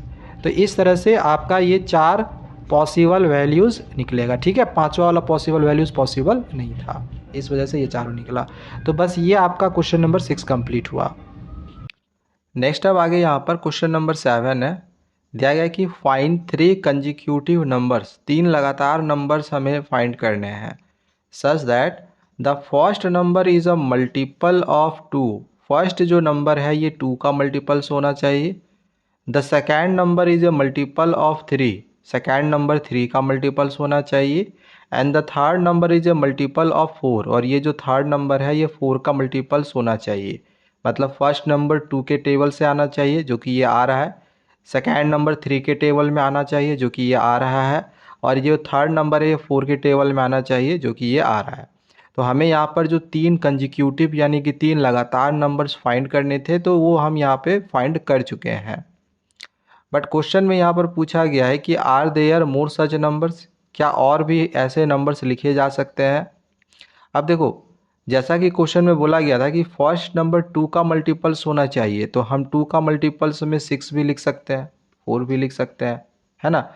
और सेकेंड नंबर में 3 का मल्टीपल्स होना चाहिए, तो 3 का मल्टीपल्स में हम यहाँ पर जैसे 9 लिख सकते हैं। और 4 का मल्टीपल्स में 4 का टेबल जैसे कि हम 12 लिख सकते हैं। बट इसमें और इसमें डिफरेंस क्या है, ये जो नंबर है ये कंजिक्यूटिव नंबर्स है, ये लगातार नंबर है ना। बट ये जो नंबर्स आपका यहाँ पर आ रहा है ये लगातार नहीं आ रहा है, देखो इसके बीच में गैपिंग हो जा रहा है 7 8। ठीक है, तो ये नंबर्स हम नहीं लिख, ये वाला नंबर नहीं लिख सकते हैं, ध्यान समझना। तो फिर इसके बाद क्या हम और भी कुछ ऐसे नंबर्स लिख सकते हैं जो लगातार आए, और वो जो नंबर्स होगा वो पहला वाला 2 के टेबल में आएगा, मतलब 2 का मल्टीपल्स होगा, दूसरा वाला 3 का मल्टीपल्स होगा, और तीसरा वाला 4 का मल्टीपल्स होगा। क्या कोई और हम ऐसे नंबर निकाल सकते हैं? पहले जो हमने 3 कंजिक्यूटिव नंबर्स निकाले हैं तो वो हम यहाँ पर लिख लेते हैं। ओके, तो लिखेंगे सॉल्यूशन में कि 3 consecutive numbers be 3 consecutive numbers equal to 2 3 4, ये तो हमने निकाला हुआ था। ठीक है, ये 2 का मल्टीपल से, ये 3 का मल्टीपल है, ये 4 का मल्टीपल है, मतलब 2 के टेबल में आ रहा है, 3 के टेबल में आ रहा है, 4 के टेबल में आ रहा है। और ये देखो लगातार नंबर है, कंजिक्यूटिव है, अलग मतलब लगातार है। अब आगे यहाँ पर क्वेश्चन जैसे पूछा गया कि are there more such numbers, क्या और भी हम ऐसे नंबर्स निकाल सकते हैं? तो बिल्कुल निकाला जा सकता है। कैसे निकाला जा सकता है आगे बता रहा हूँ, अच्छे से समझते जाओ। तो सबसे पहले तो लिखेंगे कि yes there are more such numbers, there are more such numbers लिख सकते हो, या फिर इनफाइनाइट लिख सकते हो, यानी कि बहुत सारे ऐसे नंबर्स निकाले जा सकते हैं। Yes there are infinite numbers आप लिख सकते हो। ठीक है, अब जैसे कि यहाँ पर पूछा गया कि how often do they occur, ये अक्सर कैसे हो रहा है। अच्छा, पहले इनफाइनाइट नंबर, जैसे कि मैंने बताया यहाँ पर कि एक तो कंजिक्यूटिव नंबर्स मेरा ये 2 3 4 ये तो है ही है। ठीक है, तो ये तो हमने यहाँ पर लिख लिया है कि हाँ हम इनफाइनाइट नंबर्स निकाल सकते हैं, ऐसे सच नंबर्स और भी निकाले जा सकते हैं। तो वो और भी नंबर्स क्या होंगे, तो ये जो नंबर्स होगा ये नंबर्स होगा जैसे कि 14, ये नंबर हो जाएगा लाइक 15 और 16। अब देखो ये भी लगातार नंबर है 14, 15, 16, और ये 2 का मल्टीपल है, ये 3 का मल्टीपल है, ये 4 का मल्टीपल है। इसके बाद और भी नंबर्स निकाला जा सकता है जैसे कि 26, 27, 28। फिर से यहाँ पर देखो ये नंबर 2 के टेबल में आता है, नंबर 3 के मल्टीपल से, और ये नंबर 4 का मल्टीपल से। 2 का मल्टीपल है, 3 का मल्टीपल है, और ये 4 का मल्टीपल है।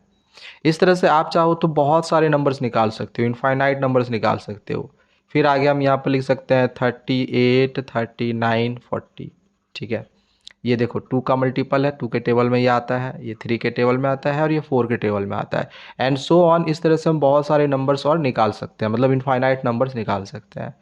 अब जैसा कि क्वेश्चन में यहाँ पर पूछा गया कि how often do they occur, ये कैसे हो रहा है, अक्सर ये जो नंबर आगे बढ़ रहा है ये कैसे आगे बढ़ रहा है।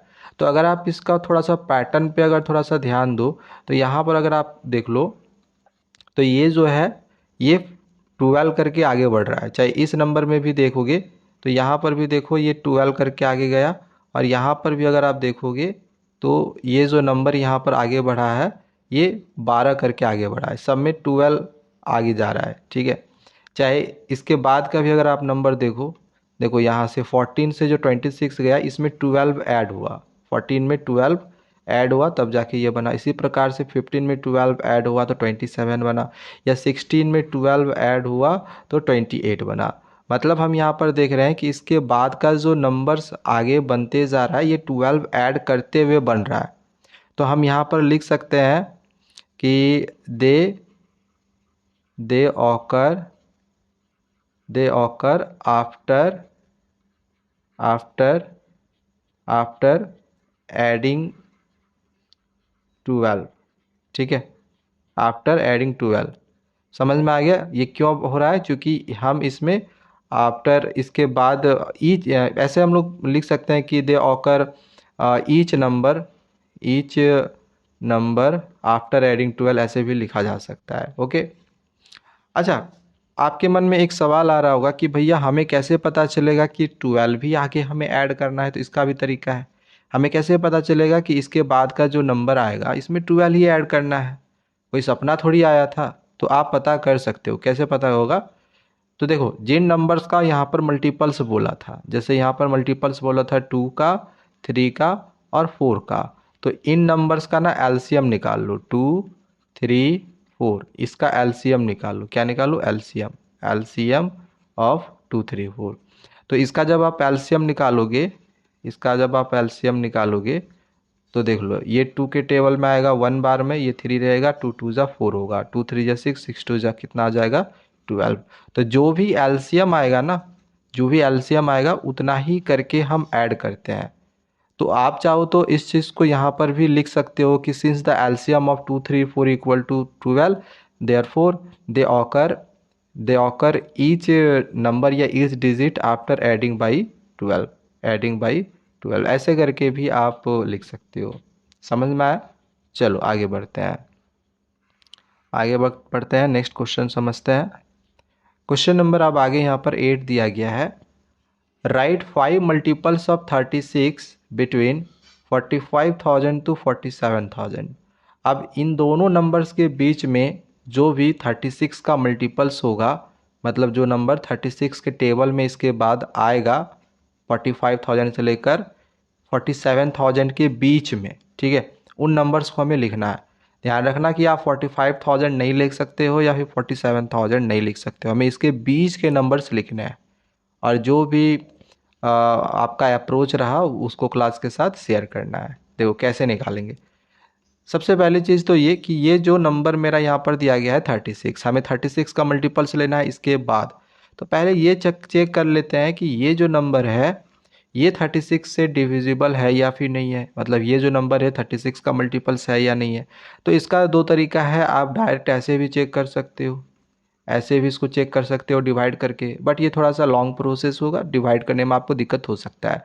दूसरा तरीका हम यूज़ कर सकते हैं डिविजिबिलिटी टेस्ट का, कि हम 36 का डिविजिबिलिटी टेस्ट कर सकते हैं। तो सॉल्यूशन में हम लिख सकते हैं 36 का डिविजिबिलिटी टेस्ट क्या होता है, मैंने तरीका पहले भी आप लोगों को समझाया है। वैसे दो नंबर्स को मल्टीप्लाई करो जिसको मल्टीप्लाई करने के बाद 36 हो, ठीक है। जैसे कि 4 और 9, इन दोनों नंबर्स को मल्टीप्लाई करेंगे तो 36 हो जाएगा। और ये दोनों नंबर किसी के टेबल में नहीं आना चाहिए, जैसे 4 और 9 ये दोनों ही नंबर किसी के टेबल में नहीं आता है, दोनों नंबर किसी एक के टेबल में नहीं आता है। ऐसे 2 के टेबल में ये आता है, 3 के टेबल में ये आता है, लेकिन क्या दोनों नंबर किसी के टेबल में आता है? नहीं। तो आपको ऐसा दो नंबर लेना है जिसको मल्टीप्लाई करने के बाद ये जिसका मल्टीपल्स बोला गया हो वो आ जाए। जैसे यहाँ पर आ गया 4 9 जा 36, और ये दोनों किसी के टेबल में नहीं आता है, ठीक है। तो 4 और 9 होगा, यानी कि हम यहाँ पर 4 और 9 का डिविजिबिलिटी टेस्ट करेंगे। 4 और 9 का डिविजिबिलिटी टेस्ट आपको तो पता ही होगा। 4 के लिए हम लोग क्या करते हैं, लास्ट का 2 डिजिट देखते हैं, और 9 के लिए सारे डिजिट्स को सम लेते हैं। तो सबसे पहले तो सॉल्यूशन में हम लोग लिखेंगे यहाँ पर कि 36 की जो डिविजिबिलिटी टेस्ट होती है वो क्या होती है, ठीक है। 36 की डिविजिबिलिटी टेस्ट क्या होती है, सबसे पहले इस चीज़ को हम यहाँ पर लिखेंगे। तो यहाँ पे लिखेंगे हम लोग कि when a number is divide when a number is divide by 4 and 9 then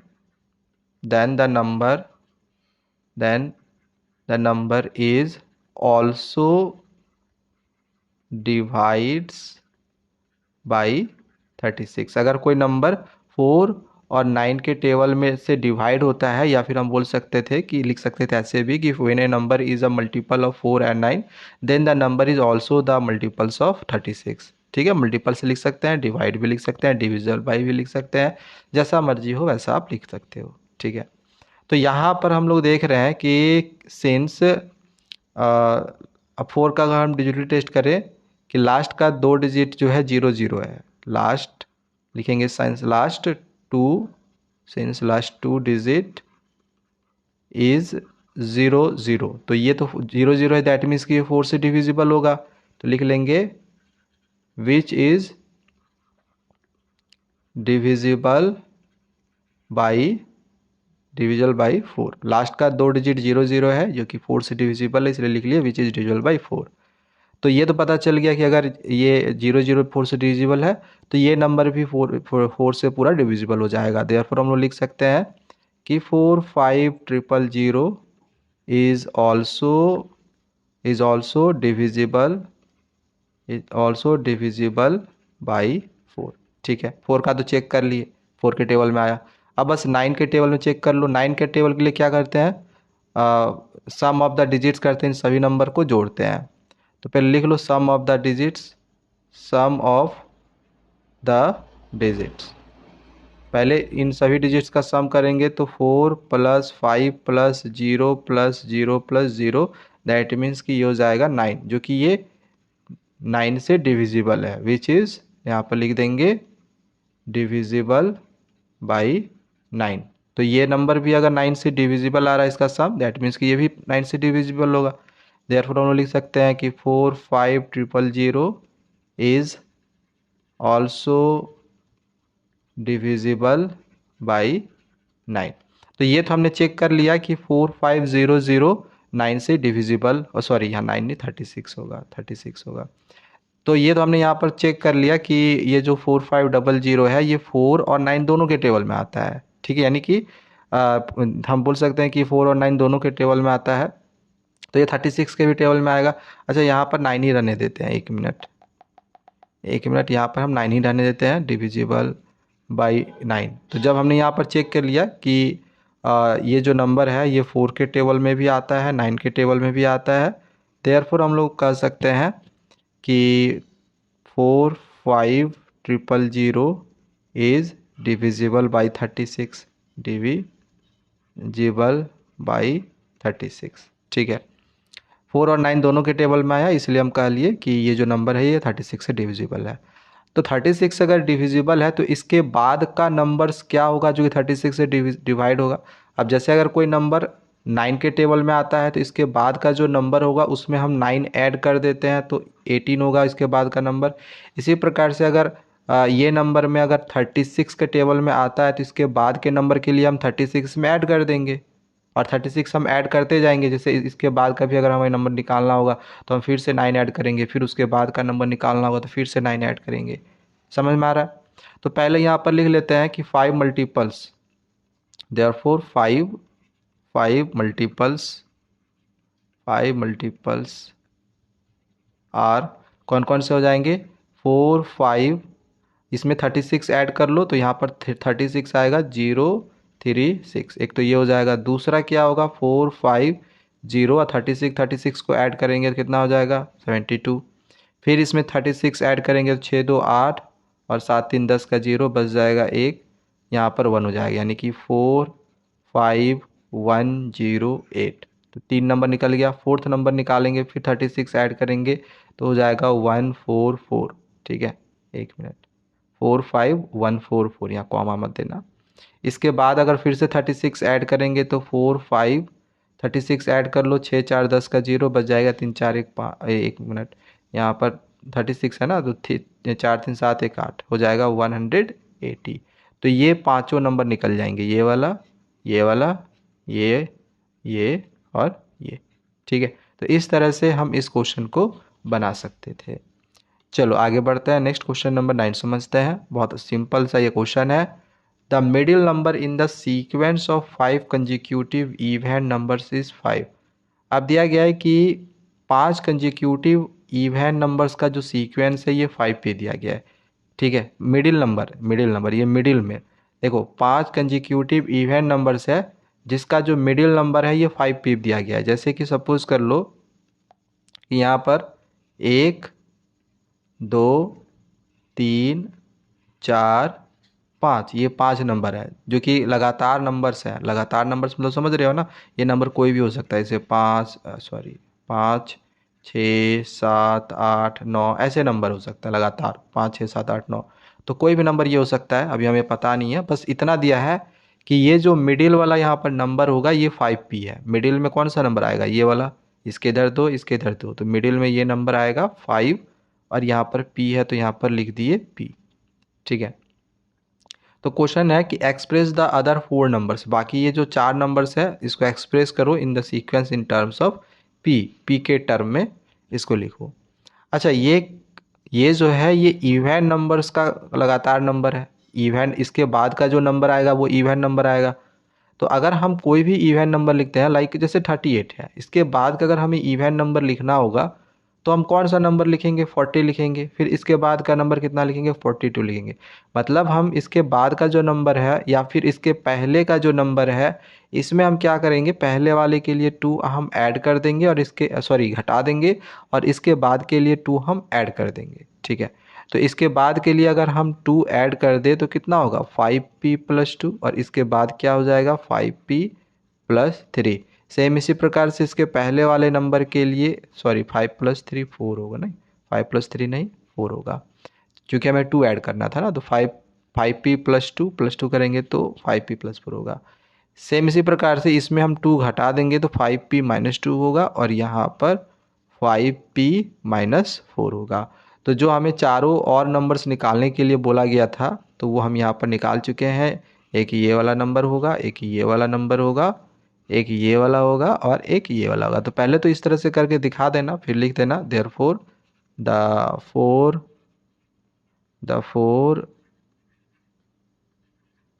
numbers are, ये सब लिख देना, 5p-4, 5p-2, 5p+2 and 5p+4। बस इतना करके आपको छोड़ देना है, बस इतना ही करना है, इसमें और कुछ आपको करने की और ज़रूरत नहीं पड़ेगी। नेक्स्ट अब आगे यहाँ पर क्वेश्चन नंबर 10 है, राइट अ 6 डिजिट नंबर, हमें 6 डिजिट का कोई सा भी एक नंबर लेना है, that it is divisible by 15, जो कि वो 15 से डिविजिबल होना चाहिए। हम 6 डिजिट का कोई सा भी एक नंबर ले लेते हैं, जैसे ABCDEF। ठीक है, अभी नंबर हमने लिया नहीं है, ऐसे ही अल्फ़ाबेट के अनुसार यहाँ पर कंसीडर कर रहे हैं। तो ये जो नंबर है ये 15 से डिविजिबल होना चाहिए। अब 15 का डिविजिबिलिटी टेस्ट क्या होता है कि अगर कोई नंबर 50 से डिवाइड हो रहा है दैट मीन्स कि ये जो नंबर होगा ये 3 और 5 इन दोनों से भी डिवाइड होगा। ठीक है, ये होता है 15 का डिविजिबिलिटी टेस्ट। अब 3 के लिए ऑलरेडी हम जानते हैं सभी नंबर्स को जोड़ते हैं, अगर वो जो नंबर है 3 के टेबल में आता है तो ये नंबर भी 3 के टेबल में आएगा। और 5 का डिविजिबिलिटी टेस्ट क्या होता है कि ये जो लास्ट नंबर होता है वंस प्लेस होता है यहाँ पर या तो 0 होना चाहिए या तो 5 होना चाहिए।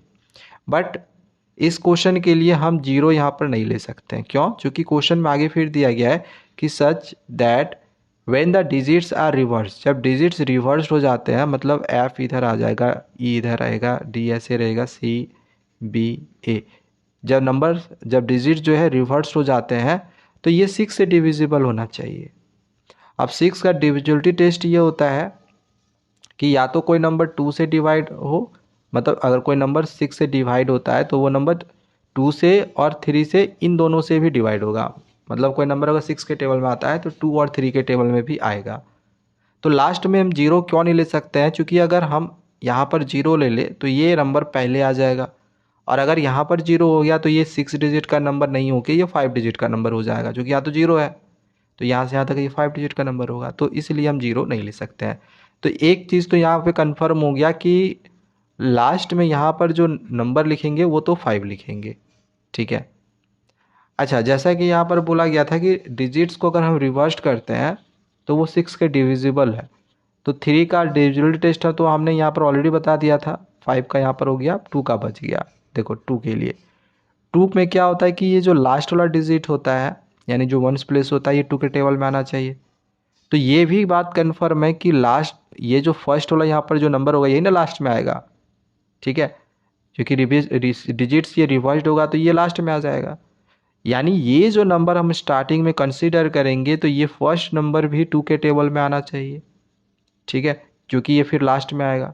तो यहाँ पर हम 2 के टेबल में जो नंबर आएगा वो हम 8 ले लेते हैं। अब बीच में आप यहाँ पर आप कोई सा भी नंबर लिख सकते हो, जो मन करे वो लिख सकते हो। 1 2 3 4 नंबर तक लिख लेना। और 5वां नंबर कैसे लिखोगे? तो इसके लिए इन सभी नंबर को पहले प्लस कर लो, क्योंकि हमें 3 की डिविजिबिलिटी टेस्ट भी तो सेटिस्फाई करनी है। तो 8 7 15, 15 और 3 18, 18 और 1 19, 19 और 5 कितना हो गया? 24, 24 हुआ। तो 24 24 जो है 3 के टेबल में आता है। 24 यानी 24, 24 3 के टेबल में आता है तो यहाँ पर जो नंबर लिखेंगे वो 0 लेंगे। ठीक है ना, क्योंकि ऑलरेडी जो 24 है वो 3 के टेबल में आता है। तो हम यहाँ से देखो एक नंबर कंसीडर कर लिए ये वाला।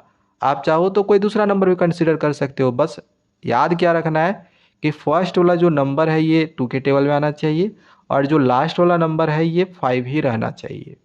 ठीक है, अब बाकी यहाँ पर आप कोई सा भी नंबर ले लो। 1 2 3 4, यहाँ पर 5, छठा 6 डिजिट लेना था ना, तो 6 डिजिट शायद हो गया। 1 मिनट, 5 डिजिट हुआ। 1 2 3 4 5। ठीक है, अब ये नंबर जो है सबको जोड़ने के बाद 3 के टेबल में आना चाहिए। जैसे 6 1 7, 7 7 14, 14 5 19। अब 19 में कितना जोड़ेंगे कि 3 के टेबल में आएगा? तो 2 जोड़ेंगे, 21 हो जाएगा, 3 के टेबल में आएगा। तो इस तरह से हम चाहेंगे तो इस नंबर को भी कंसिडर कर सकते हैं। ठीक है ना, समझ में आ गया कि कैसे नंबर्स को कंसिडर करना है। तो सबसे पहले हमें इसमें लिखना क्या है, हम पहले यहाँ पर डायरेक्ट कंसीडर नहीं करते हैं। हम सबसे पहले 15 की जो डिविजिबिलिटी टेस्ट होती है वो यहाँ पर लिख लेते हैं। तो लिख लेते हैं सॉल्यूशन में कि if a number is divisible by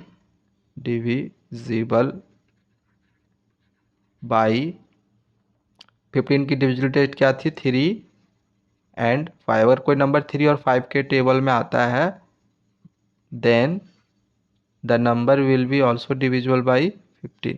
या फिर if a number is divisible by 15, 15 लिखो यहाँ पे 15, then the number will be divisible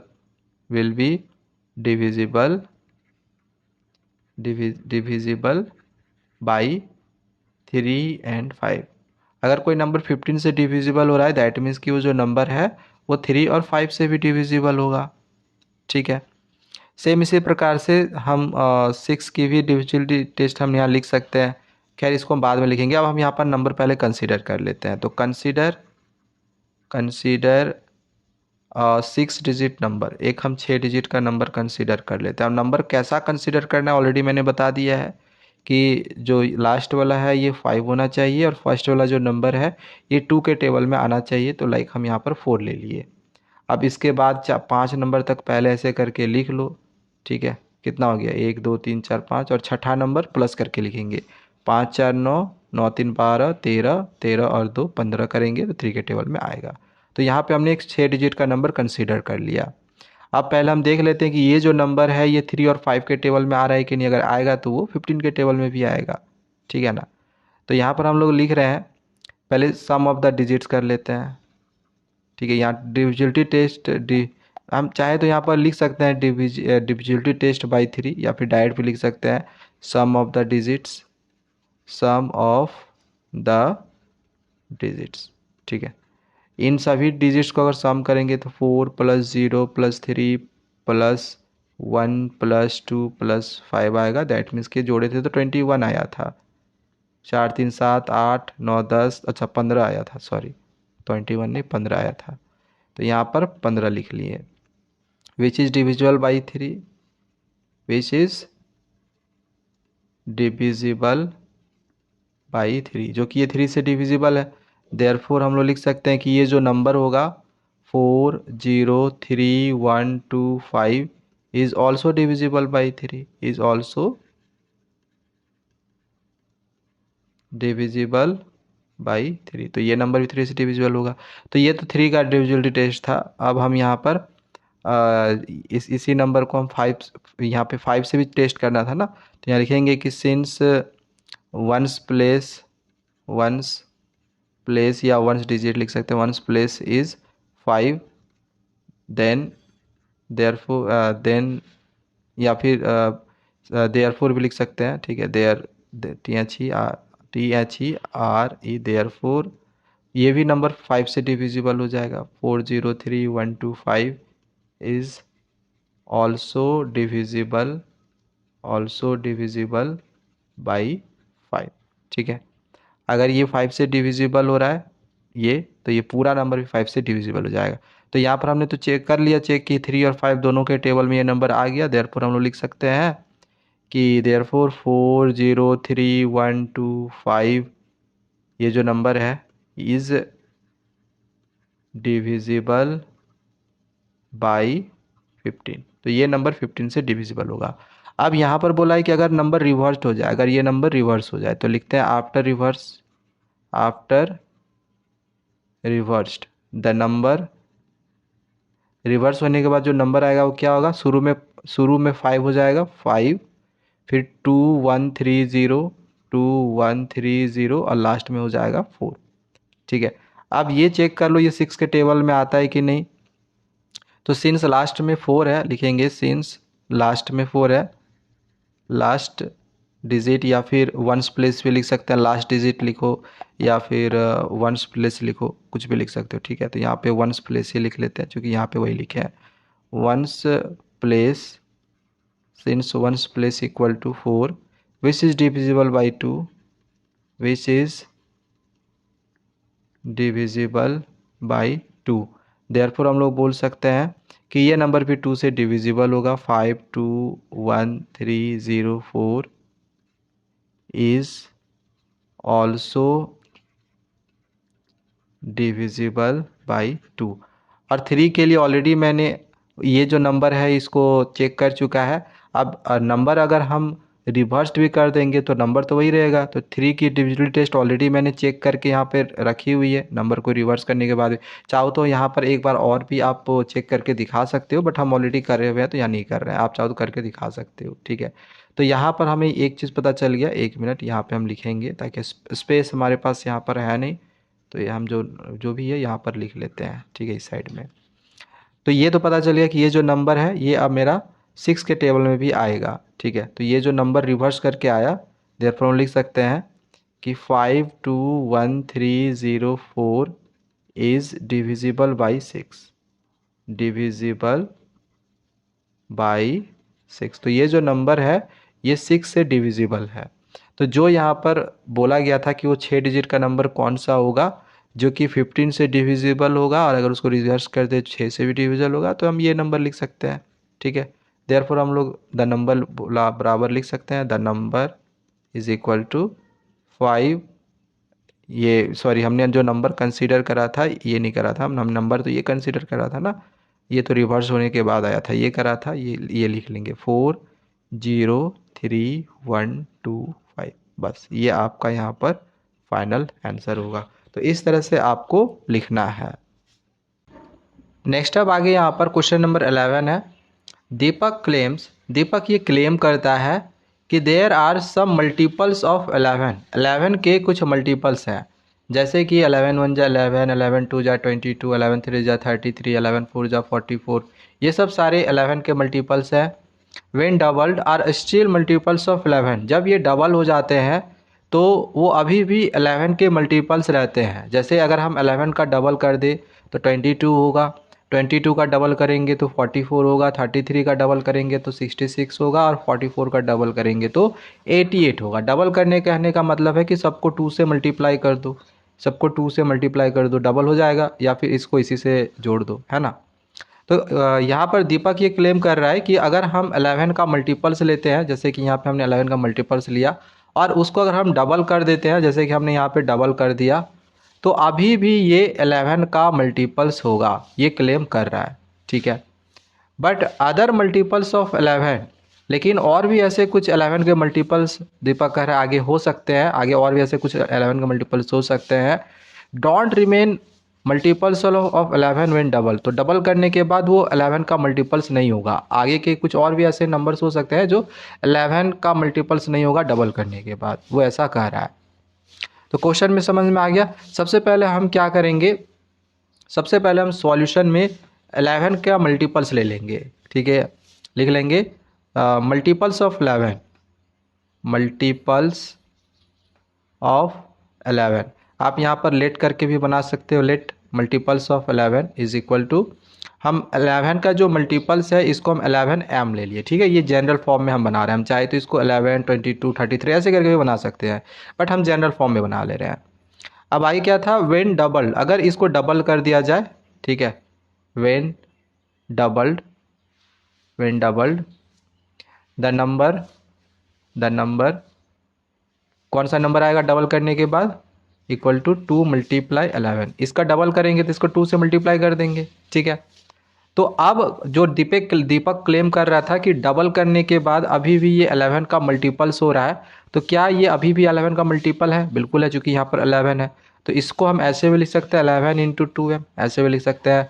तो यहाँ पर हम लोग बोल सकते हैं कि अभी भी ये 11 का मल्टीपल्स है, तो यहाँ पे लिख लेना still the multiples of 11, still the multiples of 11। इसको हम यहाँ पे नहीं लिख के यहाँ पर भी लिख सकते हैं, ठीक है ना, still the multiples of 11।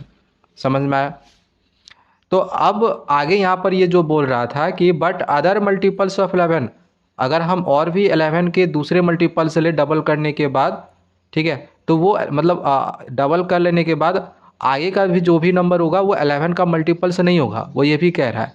But यहाँ पर अगर देखा जाए तो डबल करने के बाद आप m के जगह पे कोई सा भी वैल्यू पुट कर लो, ठीक है, कोई सा भी वैल्यू पुट कर लो, कितना भी छोटा या बड़ा नंबर हो, फिर भी वो 11 का मल्टीपल्स होगा ही होगा। तो पहले वो यहाँ तक तो सही था, बट इधर वो गलत बोल रहा है कि अगर डबल कर देंगे तो कुछ नंबर ऐसा होगा जो वो 11 का मल्टीपल्स नहीं होगा। तो उसका जो ये क्लेम है वो क्या है, गलत है। तो यहाँ पे लिख सकते हैं therefore his claim is wrong, his claim is wrong, उसका जो क्लेम है वो गलत है। समझ में आ गया? तो ये हो गया क्वेश्चन नंबर आपका 11। चलो आगे बढ़ते हैं, क्वेश्चन नंबर 12 को समझते हैं। दिया गया है determine whether the statements below are always true, sometimes true और नेवर ट्रू। बताना इसमें से या तो हमेशा सही होगा, कभी कभी सही होगा, या कभी भी सही नहीं होगा, and explain your reasoning. First question में दे रखा है, फर्स्ट नंबर यहाँ पे बनाते हैं, the product of A multiple of 6, multiple of 6 लेना है हमें, तो यहाँ पे ले लेते हैं multiple of 6, multiple of 6। General form में भी ले सकते हैं आप, डायरेक्ट 6 1 6, 6 2 12 ऐसे करके भी ले सकते हैं हम। चलो जनरल फॉर्म में ले लेते हैं, 6a ले लेते हैं, ठीक है। एंड मल्टीपल ऑफ 3, ठीक है, एंड मल्टीपल ऑफ 3 भी ले लेते हैं, मल्टीपल ऑफ 3, 3 का मल्टीपल लेंगे तो 3b कर देते हैं, चूँकि यहाँ पर a लिए थे, ठीक है। फिर आगे है, अच्छा इसका जो प्रोडक्ट है बोला गया है कि the product of multiple of 6 and multiple of 8, इन दोनों की जो प्रोडक्ट होगी तो दोनों का प्रोडक्ट कर लेते हैं, तो दोनों मल्टीप्लाई हो जाता है, हो जाएगा, ठीक है। प्रोडक्ट करेंगे तो 6a मल्टीप्लाई 3b हो जाएगा, ठीक है। यहाँ पर देयर प्रोडक्ट कर लेना, their product, okay, THEIR, their product, तो 6a मल्टीप्लाई 3b होगा। अच्छा ये वाला अगर मल्टीप्लाई करेंगे तो कितना हो जाएगा, 6 3 जा 18ab। तो यहाँ पर ये जो बोला गया था कि the product of multiple of 6, हमने 6 का मल्टीपल लिया, फिर 3 का मल्टीपल लिया, इनका प्रोडक्ट लिया, तो बोला जा रहा है कि इज़ अ मल्टीपल ऑफ 9। तो ये वाला जो नंबर आया ये 9 का मल्टीपल होगा, बिल्कुल देखो ये 9 का मल्टीपल आ रहा है, 9 2 जा 18ab होगा। अब a और b की जगह पे अब आप कोई सा भी वैल्यू पुट कर लो, वो हमेशा 9 का मल्टीपल्स होगा, यानी कि ये क्या है, हमेशा ट्रू है। तो इसका जो कंक्लूजन निकला वो क्या निकल गया, ऑलवेज ट्रू, ठीक है। देयरफॉर हम लोग बोल सकते हैं ऑलवेज ट्रू। समझ में आया फर्स्ट क्वेश्चन। इसका सेकेंड क्वेश्चन देखते हैं, दिया गया है the sum of 3 consecutive even numbers will be divisible by 3। अगर हम 3 कंजिक्यूटिव इवन नंबर्स अगर हम ले लेते हैं, लेट 3 कंजिक्यूटिव हमें पता होगा लगातार, let 3 consecutive even numbers equal to, हम इसको भी जनरल फॉर्म में ही ले लेते हैं, जैसे कि हम 3 कंजिक्यूटिव इवन नंबर्स ले लेते हैं, इवन नंबर लेना है तो इसीलिए हम 2x लिख लिए, इसके बाद अगला जो इवन नंबर होगा कॉमा लगाते हैं, ठीक है, 1 मिनट, हाँ। इसके बाद अगला जो इवन नंबर होगा उसमें हम 2 ऐड कर देंगे, इवन नंबर के लिए हम 2 ऐड करते जाते हैं, ठीक है। एक इसके बाद अगला और एक हम इवन नंबर ले लेते हैं, 2 के बाद कितना होगा, 4 होगा, ठीक है। तो यहाँ पर 3 कंजिक्यूटिव इवन नंबर्स बोला गया था, हमने यहाँ पर 3 कंजिक्यूटिव इवन नंबर ले लिया। अब इसका सम करने बोला है तो इसका हम यहाँ पर सम कर लेते हैं, तो यहाँ पे लिख लेते हैं देयर सम, तो यहाँ पर हो जाएगा 2x plus 2x plus 2 plus 2x plus 4, ठीक है। तो इसको अगर हम जोड़ें तो 2 2 4 और 2 6, यहाँ पर हो जाएगा 6x प्लस ये हो जाएगा 2 और 4 6, इसमें से अगर हम 6 कॉमन निकाल ले तो ये हो जाएगा x प्लस 1। दैट मीन्स कि ये 6 का मल्टीपल्स होगा। तो वही यहाँ पर बोला है कि अगर हम 3 कंजिक्यूटिव इवन नंबर्स का सम ले तो वो हमेशा 6 से डिविजिबल होगा, वो 6 से डिविजिबल होगा, तो हाँ हमेशा वो 6 से डिविजिबल होगा। अब x के जगह पे आप कोई सा भी वैल्यू रख दो वो हमेशा 6 से डिविजिबल होगा। तो यहाँ पर भी हम बोल सकते हैं ये भी जो ये हमेशा ट्रू है, तो यहाँ पर लिख लेना विच is divisible by 6, which is always divisible by 6, it is always divisible by 6, ठीक है। therefore इसका भी कंक्लूजन क्या निकला, ऑलवेज ट्रू, ठीक है, ऑलवेज ट्रू, ये भी हमेशा सही है होगा। अब नेक्स्ट इसका क्वेश्चन नंबर 3 दिया गया है, if ABCDEF is a multiple of 6, अगर ABCDEF 6 का मल्टीपल है then BADCF will be a multiple of 6, तो ये भी 6 का मल्टीपल होगा। अब इसके लिए हम क्या करते हैं कि एक नंबर पहले हम कंसीडर कर लेते हैं जो कि 6 का मल्टीपल हो। तो सॉल्यूशन में हम यहाँ पर लिख लेते हैं कि कंसीडर अ नंबर, हम एक नंबर यहाँ पर ले लेते हैं जो कि 6 का मल्टीपल हो। अब 6 का मल्टीपल होने के लिए वो नंबर 2 और 3 दोनों के टेबल में आना चाहिए, यही होता है 6 का डिविजिबिलिटी टेस्ट कि 2 और 3 के टेबल में आएगा तो वो 6 के टेबल में भी आता है, ठीक है ना। तो यहाँ पर हम एक ऐसा नंबर लेते हैं जो कि 2 और 3 दोनों के टेबल में आए। अब 2 का टेबल में कोई नंबर तभी आएगा जब लास्ट में ये 2 के टेबल में आता हो।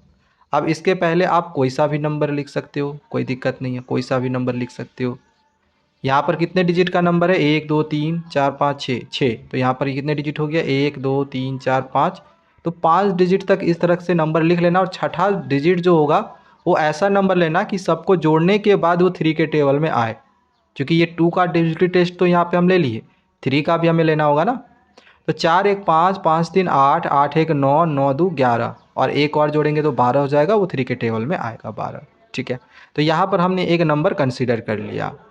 अब ये जो नंबर है ये 6 का मल्टीपल है, तो लिख लेते हैं हम which is a multiple of 6।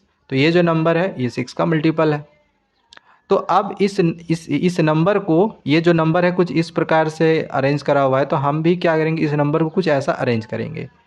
इसके लिए देखो यहाँ पर b सेकेंड में है, इसमें b फर्स्ट में है, तो सेकेंड वाला को हम पहले कर देंगे। ठीक है, यहाँ पे ऐसे लिख दिए। इसके बाद इसके बाद देखो यहाँ पर a है, a फर्स्ट में था तो a की जगह पे 1 है, 1 लिख देंगे।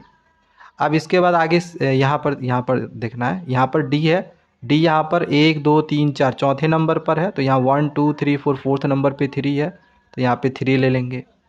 देन c है, c यहाँ पर थर्ड नंबर में है, तो थर्ड नंबर में यहाँ पर 1 है, तो यहाँ पे 1 ले लेंगे। देन आगे e है, e देखो यहाँ पर जिस नंबर पे है, मतलब 3 4 5 पाँचवें नंबर पे है, तो पाँचवें नंबर पर 1 है, फिर से 1 ले लेंगे।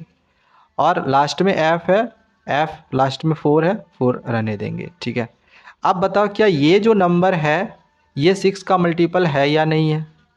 ये नंबर जो है 6 का मल्टीपल है या नहीं है? देखो अगर आप इस नंबर को देखो तो लास्ट में ये 2 से डिविजिबल हो रहा है। ठीक है, तो ये जो नंबर है ये भी 2 से तो डिविजिबल है, बट 3 से भी चेक कर लो सबको जोड़ के कि ये 3 का टेबल में आ रहा है कि नहीं। 2 1 3 3 3 6 7 8 8 4 12, तो ये जो नंबर है ये नंबर भी 6 से डिविजिबल होगा। ठीक है, तो यहाँ पे लिख लेंगे कि ये जो नंबर है is divisible by 6, divisible by 6। तो यहाँ पे क्या होगा, आप जितने भी ऐसे नंबर्स लोगे, आप कोई सा भी नंबर कंसीडर करोगे ना, तो हमेशा वो जो नंबर होगा वो 6 का डिविजिबल होगा। आप कोई सा भी नंबर यहाँ पर ट्राई कर सकते हो। ठीक है, क्यों ऐसा हो रहा है? क्योंकि आप 3 जैसे देखो इसको आप किसी भी तरीके से जोड़ोगे या फिर इस नंबर को आप किसी भी तरीके से जोड़ोगे तो आएगा वही नंबर। जैसे इसमें आप कोई सा भी नंबर लिख लो, है तो वही सब सारे यहाँ पर, तो इसको आप जैसे चाहे वैसे जोड़ लो, नंबर तो वही आएगा जोड़ने के बाद। तो 3 का डिविजिबिलिटी टेस्ट हर एक कंडीशन के लिए सेटिस्फाई करेगा। और लास्ट में यहाँ पर f है, यहाँ पर भी f है, यहाँ पर f है, तो 2 का टेबल का भी यहाँ पर डिविजिबिलिटी टेस्ट जो है वो सेटिस्फाई कर जाएगा। आप किसी भी क्वेश्चन में लास्ट में 2 का टेबल यहाँ पर अगर डालोगे, मतलब 2 का टेबल में जो आएगा वो यहाँ पर डालोगे, तो यहाँ पर भी डालोगे, तो हर एक कंडीशन में ये सही होगा। तो देयरफॉर हम यहाँ पर भी बोल सकते हैं कि ये जो कंडीशन है ये भी हमेशा ट्रू होगा, ऑलवेज ट्रू। ठीक है, चलो आगे बढ़ते हैं। क्वेश्चन नंबर 4 में दे रखा है, बोला जा रहा है कि ये जो नंबर है क्या ये 12 का मल्टीपल है। चलो ट्राई करते हैं 12 का मल्टीपल है कि नहीं, पहले इसको सॉल्व करना पड़ेगा। तो सॉल्व करने के लिए इसको मल्टीप्लाई करना पड़ेगा। 8 7 जा कितना होता है, 8 7 जा होता है 56, ये हो गया बी। 8 3 जा 24, फिर आगे माइनस है, 4 को 11 से मल्टीप्लाई करेंगे, 11 4 जा कितना हो जाएगा 44, और बी है तो यहाँ पर बी रहने देंगे। ये माइनस प्लस माइनस हो गया और 4 1 जा यहाँ पर 4 हो गया। ठीक है, अब ये जो 56 बी है और ये जो 44 बी है, पहले इन दोनों को एक साथ लिख लेते हैं और इसको घटाते हैं। ठीक है ना, 1 मिनट, थोड़ी सी मिस्टेक हो गई है। हाँ, 56 बी माइनस 44 बी, इन दोनों को घटाएंगे एक साथ, और ये देखो -24 और -4 इसको भी हम एक साथ यहाँ पर माइनस माइनस प्लस करेंगे। ठीक है, तो इसको घटाएंगे तो कितना हो जाएगा, 6 में 4 गया तो 2, और यहाँ पर 5 में 4 गया तो 1, तो 12 बी निकल गया। और इसको करेंगे तो माइनस माइनस ये हो जाएगा प्लस, तो 24 और 4 को जोड़ेंगे तो कितना हो जाएगा 28। यहाँ से क्या कॉमन निकल जाएगा, यहाँ से कॉमन निकल जाएगा 4। ठीक है, 4 का टेबल में 3 बार में 12 आता है, -4 7 जा 28 होगा। तो ये जो नंबर आया ये 4 का मल्टीपल आया, ना कि 12 का मल्टीपल आया। ठीक है, तो हर एक कंडीशन में आप b के जगह पे कोई सा भी वैल्यू लोगे ना, तो 4 का ही मल्टीपल आएगा, ना कि 12 का मल्टीपल आएगा। तो यहाँ पर हम लोग क्या लिखेंगे कि नॉट ट्रू, जैसे यहाँ क्वेश्चन में पूछा गया था, 1 मिनट, यहाँ पे जैसे क्वेश्चन में पूछा गया था कि हमेशा सही होगा, समटाइम्स ट्रू होगा, या नेवर ट्रू होगा, तो ये नेवर ट्रू वाला क्वेश्चन है। ठीक है, इसके लिए हम यहाँ पर लिख लेंगे देयरफॉर नेवर ट्रू, ये कभी भी सही नहीं होगा, कभी भी ये मल्टीपल 12 का नहीं होगा। Never multiple of 12, instead of 12 they are multiple of 4, ऐसे लिख सकते हैं, बट उतना लिखने की ज़रूरत है नहीं। बस पूछा गया है कि ट्रू है या नहीं है, समटाइम्स ट्रू है कि हमेशा ट्रू है, बस वो लिखो। तो यहाँ पे हमने लिख दिया है। नेक्स्ट अब आगे यहाँ पर क्वेश्चन नंबर 13 दिया गया है, चूज़ एनी 3 नंबर्स, कोई भी 3 नंबर चूज़ करो। जैसे कि हम यहाँ पर एक नंबर चूज कर लेते हैं ए, दूसरा नंबर चूज कर लिए बी और तीसरा नंबर चूज कर लिए सी। When is their sum divisible by 3, कब इसका जो सम होगा, कब इसका जो सम होगा वो 3 से डिविजिबल होगा। तो इसको हम कुछ ऐसे भी नहीं लिख सकते हैं, इसके नीचे भी 3 कर सकते हैं, बी के नीचे भी हम 3 कर सकते हैं और सी के नीचे भी 3 कर सकते हैं। तीनों को हमने अलग अलग कर दिया। यानी कि इससे क्या पता चल रहा है कि अगर ए 3 से डिवाइड हो, यानी ए 3 के टेबल में आए, बी भी 3 से डिविजिबल हो और सी भी 3 से डिविजिबल हो, तो इसका सम 3 से डिविजिबल होगा। ठीक है, आगे है एक्सप्लोर ऑल पॉसिबल केसेस, जितने भी इसके पॉसिबल केसेस होंगे उसको एक्सप्लोर करो और इसको फिर जनरलाइज फॉर्म में लिखो। तो सबसे पहले हमने यहाँ पे क्या किया कि 3 नंबर्स चूज़ करा था, तो हम यहाँ पे सॉल्यूशन में लिखेंगे कि let 3 numbers be, 3 numbers are, कौन कौन सा हम नंबर मान लिए, एक हम मान लिए ए, दूसरा नंबर हम मान लिए बी एंड तीसरा नंबर हम मान लिए सी।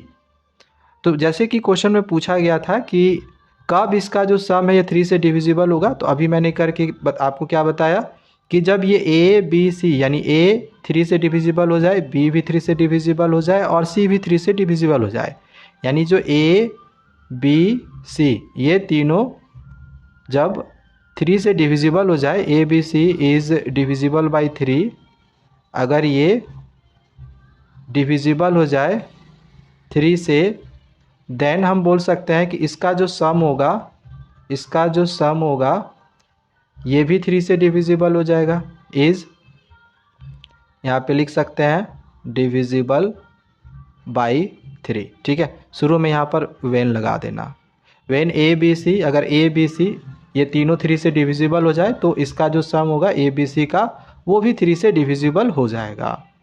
अब इसके जितने भी पॉसिबल केसेस हैं इसको एक्सप्लोर करके लिखने के लिए बोला है, तो हम इसके कुछ एग्जांपल्स ले लेते हैं, यानी कुछ केसेस ले लेते हैं।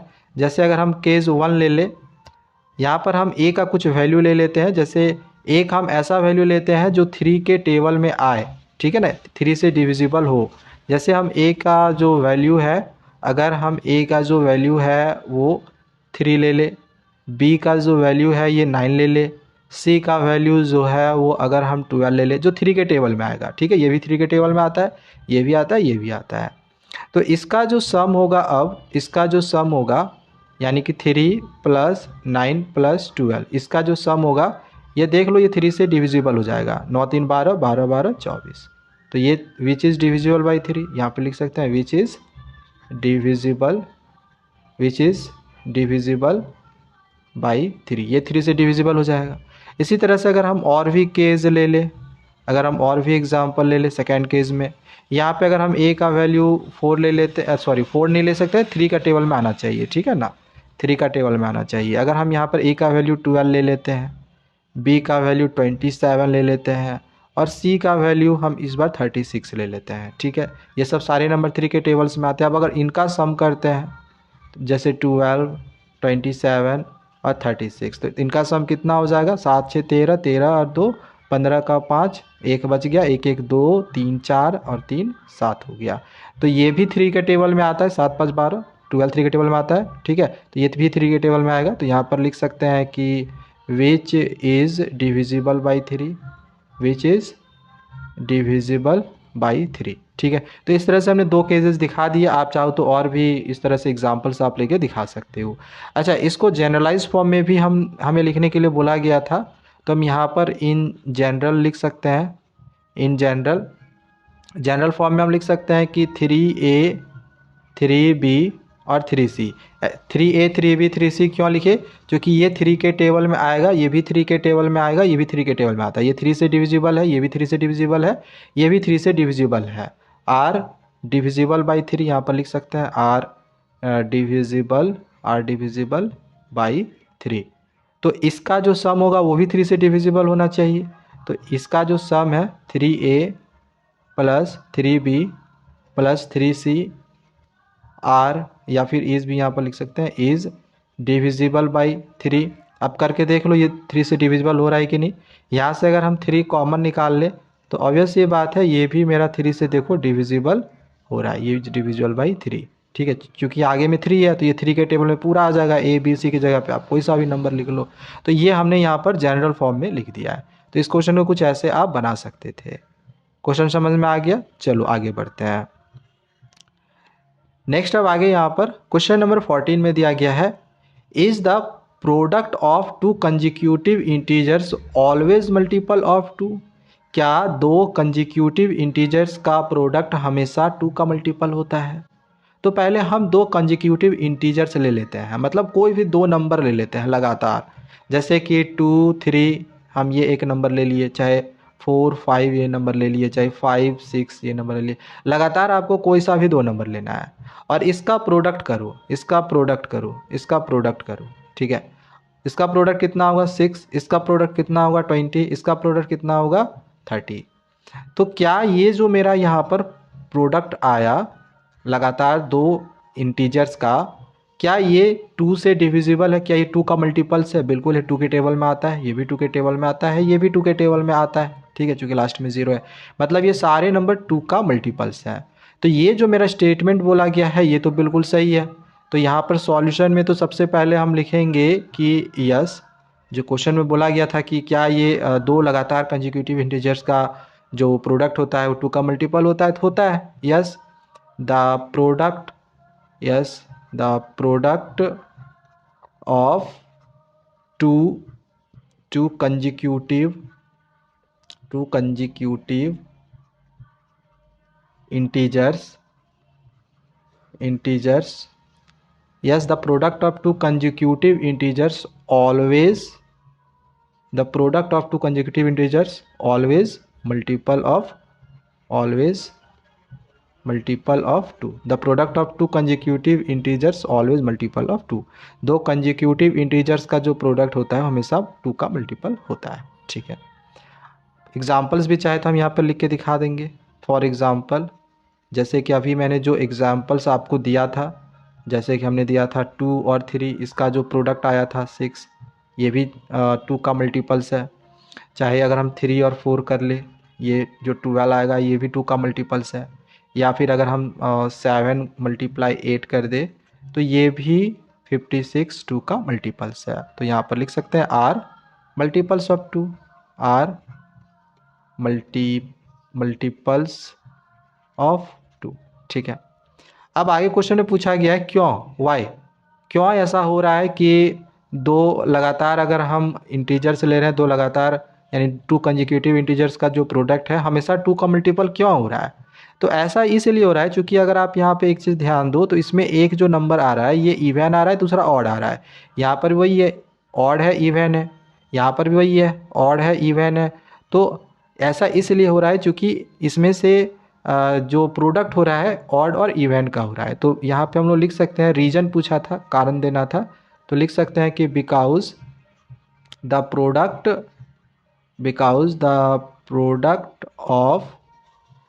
Product of even and odd integers, the product of even and odd integers is always even. क्योंकि हमेशा जो प्रोडक्ट होता है इवन और ऑड इंटीजर्स का वो हमेशा एक इवन नंबर से होता है। 2 का टेबल वही नंबर आता है ना जो इवन नंबर्स हो, तो इसीलिए हमेशा इवन आ रहा है, इसीलिए वो 2 का मल्टीपल हो रहा है। समझ में आया? अब आगे क्वेश्चन है what about the product of this consecutive integers. तो इसका प्रोडक्ट जो होगा इन कंजिक्यूटिव इंटीजर्स का वो तो इवन ही होगा। तो हम यहाँ पर इस चीज़ को लिख सकते हैं कि the product of 2 consecutive integers is even. ठीक है, आगे है is it always a multiple of 6। क्या इसका जो मल्टीपल्स है, क्या ये जो यहाँ पर इसका हमने प्रोडक्ट लिया, क्या ये हमेशा 6 का मल्टीपल सब होगा? 2 का मल्टीपल से ये तो हमने देख लिया, लेकिन क्या इसका जो प्रोडक्ट है ये 6 का भी मल्टीपल्स हो रहा है, तो ये तो 6 का मल्टीपल्स आया, ये भी 6 का मल्टीपल्स आया, लेकिन ये 6 का मल्टीपल्स नहीं आया, तो हमेशा 6 का मल्टीपल्स नहीं होगा।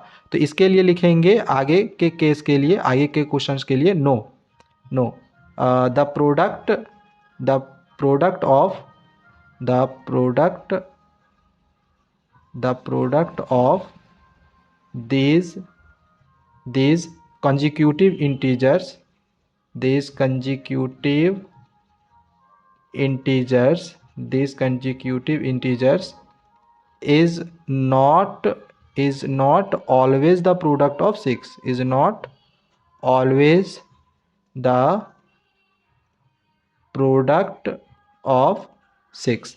अच्छा, अब यहाँ पर भी कारण पूछा है कि क्यों या फिर क्यों नहीं, तो ऐसा इसलिए नहीं, क्योंकि रीज़न फिर से हम वही लिखेंगे कि जो प्रोडक्ट होता है वो इवन और इंटीजर्स का इवन होता है। तो ये जो नंबर आएगा वो हमेशा इवन तो आएगा, लेकिन ये ज़रूरी नहीं है कि, देखो एक चीज़ ध्यान से समझना कि ये जो मेरा 6 है, 6 का मल्टीपल्स कहने का मतलब है 6 की डिविजिबिलिटी टेस्ट क्या होती है कि कोई नंबर 6 से डिविजिबल होता है, दैट मीन्स कि वो जो नंबर है ये 2 और 3 से भी डिविजिबल होगा। तो ये नंबर जो है, जो भी यहाँ पर लगातार हम दो कंजिक्यूटिव इंटीजर्स की बात कर रहे हैं, टू कंजिक्यूटिव इंटीजर्स की, तो ये जो नंबर है ये 2 के टेबल में तो आ रहा है, ठीक है, लेकिन 3 के टेबल में ये नहीं आएगा, ठीक है। 2 के टेबल में तो आ रहा है बट 3 के टेबल में नहीं आएगा। इस कारण से, क्यों 3 के टेबल में नहीं आएगा, क्योंकि 3 के टेबल में अगर कोई वैसा नंबर भी आ जाता है जो कि ऑड हो, ठीक है ना, इस वजह से हम यहाँ पर कह सकते हैं कि अगर 3 के टेबल में नहीं आ रहा है, 2 के टेबल में तो आएगा लेकिन 3 के टेबल में नहीं आएगा। 3 के टेबल में कहीं ना कहीं जो है वो ऑड नंबर भी आ जाएगा। समझ में आ रहा है? तो रीज़न हम फिर से यही वाला चाहे तो नीचे और एक बार लिख सकते हैं, because the product of even and odd integer is always even, लेकिन चूंकि हम एक बार लिख चुके हैं इस वजह से इसको हम यहाँ पे नहीं लिखे हुए हैं। इसको आप चाहो तो नीचे यहाँ पर लिख सकते हो, ठीक है। चलो आगे बढ़ते हैं। अब आगे यहाँ पर क्वेश्चन का अगला पार्ट पूछा गया है, what can you say about the product of 4 consecutive integers. अब अगर हम 4 कंजिक्यूटिव इंटीजर्स ले, यहाँ पर लिख लेते हैं 4 कंजिक्यूटिव इंटीजर्स।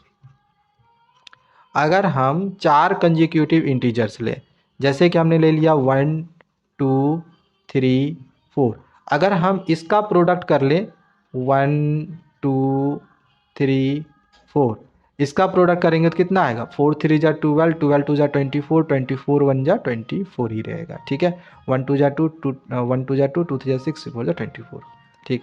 अगर हम और भी कुछ नंबर ले ले, जैसे 3 4 5 6, ठीक है, मल्टीप्लाई कर लेते हैं। यहाँ पर ये एक मेरा पेयर आया, ठीक है, फिर एक और हम ले लेते हैं, जैसे 3 लिया मैंने, 4 लिया, 5 लिया और 6 लिया। अब अगर हम इसका प्रोडक्ट कर ले तो 3 4 जा 12, 12 5 जा 60, 60 को 6 से मल्टीप्लाई करेंगे 360 आएगा, ठीक है, 30 90 9 30, ठीक है। और भी अगर हम कोई दूसरा नंबर लेना चाहे तो वो भी ले सकते हैं, जैसे 2 3 4 5, ठीक है। यहाँ पर भी हम 4 कंजिक्यूटिव इंटीजर्स लिए, तो ये हो गया 2 3 जा 6, 6 5 जा 30, 30 को 4 से मल्टीप्लाई करेंगे तो 4 3 जा 12, कितना आ जाएगा 120, ठीक है। मल्टीप्लाई करके अच्छे से देख लेना, 3 जा 6, 6 4 जा 24, 24 5 जा 120 आएगा।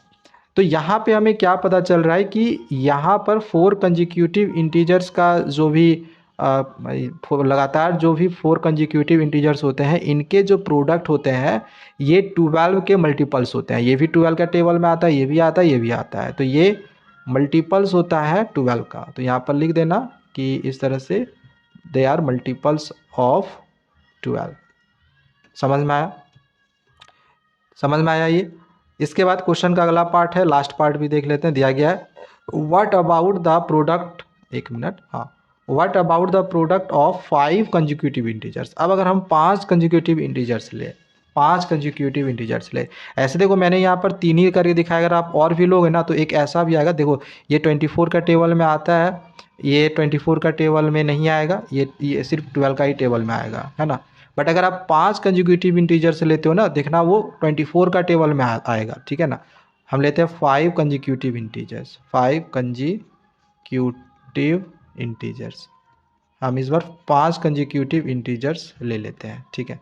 जैसे कि हम ले लिए 1 2 3 4 5, इन पाँचों को मल्टीप्लाई करो, 5 4 जा 20, 23 जा 60, 62 जा कितना हो जाएगा 120। तो देखो ये जो है 24 से डिविजिबल है।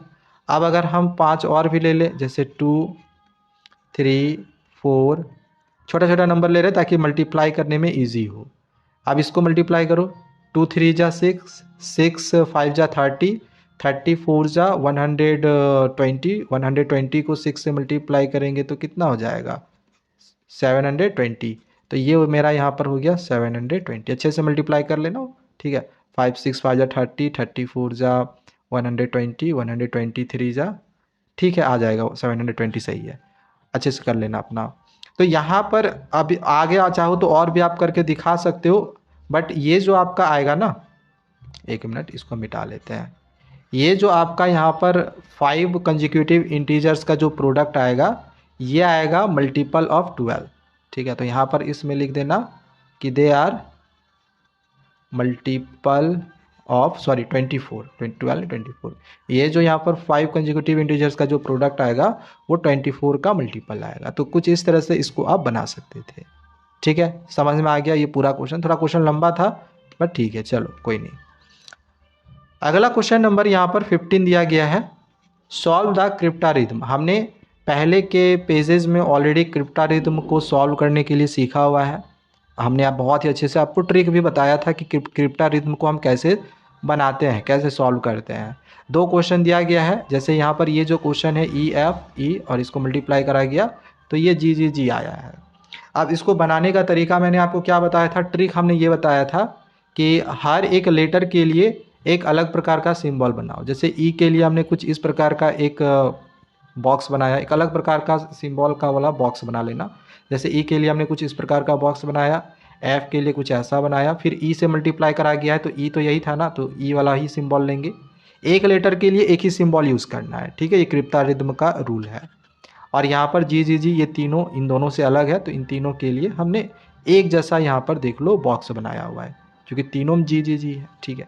अब इससे होगा क्या कि यहाँ पर हम जो नंबर लिखेंगे यहाँ पर भी वही लिखेंगे और इन तीनों में भी वही सेम नंबर आएगा, ठीक है। तो पहले इस क्वेश्चन को सॉल्व करते हैं, कैसे बनेगा। देखो एक चीज़ यहाँ पर हमें समझ में आ रहा है कि हम यहाँ पर जो भी नंबर लिखेंगे यहाँ पर भी वही नंबर आएगा, ठीक है। और यहाँ पर खैर ये तीनों तो अलग अलग नंबर होगा ही होगा। तो सपोज़ कर लो, हम सपोज़ करते हैं यहाँ पर अगर हम 1 डाल दिए, 0 हम नहीं ले सकते हैं, यहाँ पर हम 0 नहीं ले सकते हैं। क्यों 0 नहीं ले सकते हैं? क्योंकि क्रिप्टारिथम का ये रूल है कि स्टार्टिंग में 0 नहीं होता है। तो सपोज़ कि हमने यहाँ पर 1 लिया, ठीक है, यहाँ पर 1 लिया तो यहाँ पर भी 1 लेंगे, ठीक है। अब ज़रा खुद सोचो, अगर हम यहाँ 9 भी क्यों ना रख दे तो इसको मल्टीप्लाई करने के बाद यहाँ पर मेरा 2 डिजिट का ही नंबर आएगा, 3 डिजिट का नंबर नहीं आएगा। तो इससे एक चीज़ पता चल गया कि 1 तो भैया यहाँ पर नहीं हो सकता है। चलो 2 रख के देखते हैं, यहाँ 2 रखे तो यहाँ पर भी 2 रखना पड़ेगा, क्योंकि यहाँ पर देखो सेम सर्किल है, मतलब सेम टाइप के बॉक्स है। अब फिर से अगर हम यहाँ पर 9 रख के देख ले तो चेक कर लो कि क्या 3 डिजिट के नंबर आ रहे हैं। 9 2 9 जा 18 का 8, 1 बच गया, 2 2 जा 4 और 1 5 नहीं आया। अभी भी ये 2 डिजिट का नंबर आ रहा है, तो 2 से भी पॉसिबल नहीं होगा। अब अगर हम चलो 3 रख के देखते हैं, अगर 3 रख के देखते हैं तो अब अगर हम 9 रखेंगे तो ये 3 डिजिट का नंबर आ जाएगा, ठीक है। तो अब एक एक करके ना हमें यहाँ पर वैल्यू पुट करके देखना पड़ेगा कि कौन सा ऐसा वैल्यू रखेंगे कि तीनों में सेम नंबर आ जाए।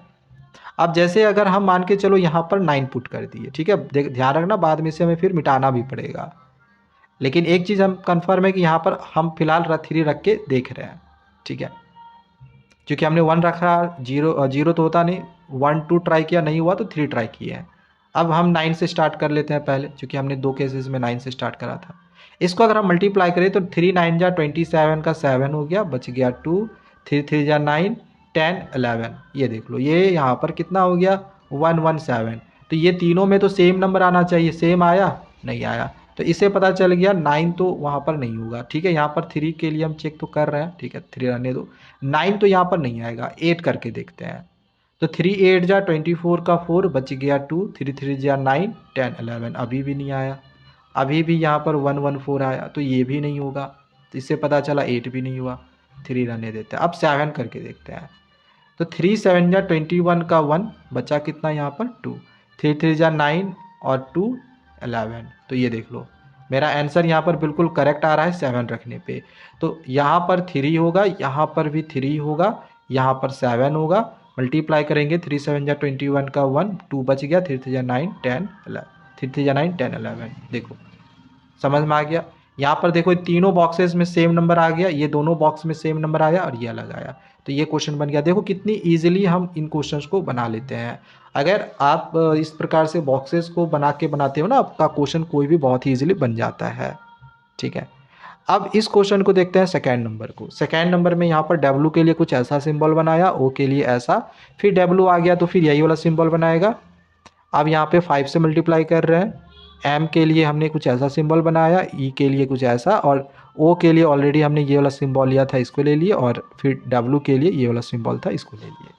ठीक है, अब यहाँ पर भी कुछ ऐसा नंबर यहाँ पर हमें पुट करना है। यहाँ पे कुछ ऐसा नंबर लेना है, 1 मिनट। यहाँ पर हमें कुछ ऐसा नंबर लेना है जिससे कि इन दोनों मल्टीप्लाई हो तो यहाँ पर यही नंबर आए। तो ऐसा केवल 2 ही नंबर हो सकता है, एक हो सकता है 0 और दूसरा हो सकता है 5। ठीक है, अगर आप कोई दूसरा नंबर रखने का कोशिश करते हो जैसे 1, तो 5 1 जा 5, या 1 हुआ तो यहाँ 5 हो गया, अलग अलग नंबर हो गया। बल्कि जबकि इन दोनों में सेम नंबर आना चाहिए, है ना। तो आप या तो 0 रख सकते हो या तो 5। आप दूसरा नंबर ट्राई करो, दोनों में अलग अलग हो जाएगा, तो गलत हो जाएगा वो। ठीक है, अब सपोज करो अगर आपने यहाँ पर 0 रख दिया तो यहाँ पर भी 0 रखना पड़ेगा। दैट इज़ नॉट पॉसिबल, क्योंकि क्रिप्टारिथम का रूल क्या है कि स्टार्टिंग में हम 0 नहीं ले सकते हैं। तो ऑब्वियस सी बात है, एक बात का तो यहाँ पर कन्फर्म हो चुका है कि भैया यहाँ पर 5 ही होगा, यहाँ 5 होगा तो यहाँ पर भी 5 ही होगा। अब मल्टीप्लाई करके देख लो, 5 5 जा 25 का 5 बच गया 2। अब बच गया 2, ध्यान देना यहाँ पे 2 बचा हुआ है। अब सवाल आ गया कि अब इधर क्या फील होगा। अब देखो, अब सपोज करो कि हमने यहाँ पर 0 रखा, मान लेते हैं 0 रखा, तो 5 0 जा 0 और 2 जोड़ेंगे तो यहाँ पर 2 हो जाएगा। तो ये वाला बॉक्स और ये वाला बॉक्स तो सेम जैसा है, तो ये दोनों में तो एक ही जैसा नंबर यहाँ पर उतरना चाहिए। तो ये दोनों तो अलग अलग नंबर यहाँ पर आ गए, यहाँ 0 आया, यहाँ पे 2 आया, यानी कि यहाँ पर हम 0 नहीं रख सकते हैं। एक तो पता चल गया। ठीक है, ध्यान देना यहाँ पर 2 बचा हुआ था, यहाँ पे 0 हम नहीं रख सकते हैं। ठीक है ना, यहाँ 0 नहीं रख सकते हैं। 1 रख के देखिए तो 5 1 जा 5 6 7, तो यहाँ 1 आया तो यहाँ 7 आ गया, यानी कि 1 भी नहीं होगा। 2 रख के देखिए तो 5 2 जा 10 11 12, हाँ तो चलो 2 रखने से आ तो जा रहा है, करके देख रहे हैं। 5 2 जा 10 11 12 का 2 बच गया 1, यहाँ पे 1 बचा। 5 5 जा 25 और 1 कितना हो गया 26। अब यहाँ पर आपको देखने में तो लग रहा होगा सब कुछ सही है, बट यहाँ पर एक गलती है। गलती क्या है, देखो इस बॉक्स में 2 है, इस बॉक्स में 2 है, ये तो ठीक है, बट इस बॉक्स में 2 नहीं होना चाहिए था, क्योंकि एक ही डिजिट के लिए अलग अलग बॉक्स हम नहीं ले सकते हैं। एक डिजिट एक ही टाइप के बॉक्स में होगा, इसमें तो 2 फिल हो गया, यानी कि 2 भी नहीं होगा यहाँ पर ये 2 भी नहीं होगा, इससे ये पता चला। ठीक है, यहाँ पे 2 बचा था, याद ही होगा आपको। अगर 3 करते हैं तो 5 3 जा 15 या 3 16 17, तो यहाँ पर दोनों अलग हो जाएगा। 4 करते हैं तो 5 4 जा 22, फिर ये अलग अलग हो जाएगा, यहाँ 4 हो जाएगा, यहाँ 2 हो जाएगा। 5 रख के देखते हैं तो 5 5 जा 25 26 27, 5 और 7 हो गया।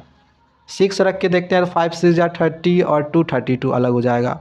7 रख के अगर हम देखते हैं, 7 रख के देखते हैं, ठीक है ध्यान देना, अगर हम यहाँ पे 7 रख के देखते हैं तो 5 7 जा 35 और यहाँ पर 2 था तो 37 का 7 हो जाता, बच जाता यहाँ पर 3। ठीक है, तो 5 5 जा 25 और यहाँ पे 3 बचा, 5 5 जा 25 और 3 कितना हो जाएगा 28। अब देखो सारे बॉक्सेस में अलग अलग नंबर हो गए, इन दोनों में सेम टाइप का हुआ, इन दोनों में सेम टाइप का हुआ। ठीक है, यहाँ पर भी ये सेम टाइप का बॉक्स है तो यहाँ पर भी सेम नंबर हो गया, और ये दोनों अलग टाइप के, ये अलग टाइप का बॉक्स था तो इसमें अलग नंबर हुआ। तो ये मेरा बिल्कुल यहाँ पर इसका करेक्ट आंसर होगा।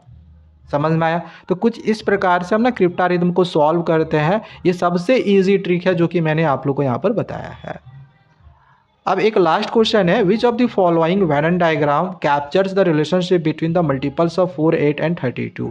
इसमें से देखो यहाँ पर कुछ वेनन डायग्राम दिया गया है, तो इसमें से जो भी करेक्ट रिलेशनशिप आपको मिल रहा है 4 8 और 32 के मल्टीपल्स का, वो आपको यहाँ पर बताना है। एक चीज़ यहाँ पर ध्यान दो, अगर हम 4 का मल्टीपल्स लेंगे तो 4 1 जा 4, 4 2 जा 8, 4 8 जा 32, ऐसे आगे बढ़ते जाएगा। अगर हम 8 का मल्टीपल्स लेंगे तो 8 1 जा 8, 8 2 जा 16, 8 4 जा 32, ये सब सारे नंबर आएंगे। और अगर हम 32 का मल्टीपल्स लेंगे तो 32, 64, देन आगे कुछ नंबर आएगा।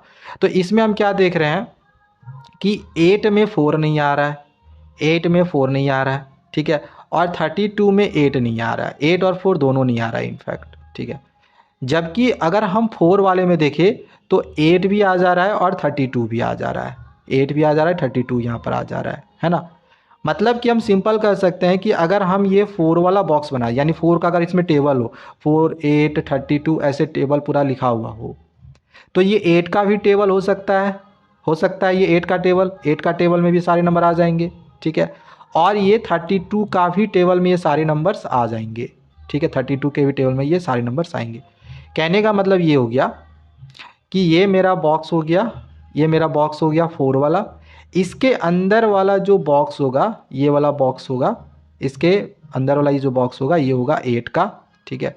ये मेरा 4 का हुआ, ये जो बॉक्स होगा ये 8 का होगा, और मतलब ये 4 का मल्टीपल्स वाला होगा, ये 8 का मल्टीपल्स वाला होगा, और इसके नीचे में होगा 32 वाला, ठीक है, क्योंकि 8 के मल्टीपल्स में 32 आ जाता है, ठीक है, 8 वाले मल्टीपल 32 आता है, तो ये इसका हो जाएगा 32। यानी कि हम देख रहे हैं कि ये वाला बॉक्स कहाँ पर बना हुआ है, सबसे आउट वाला 4 यहाँ पर है, और ये दोनों तो होगा नहीं, ये दोनों तो ऐसे ही यहाँ पर ख़त्म हो गया, ठीक है ना।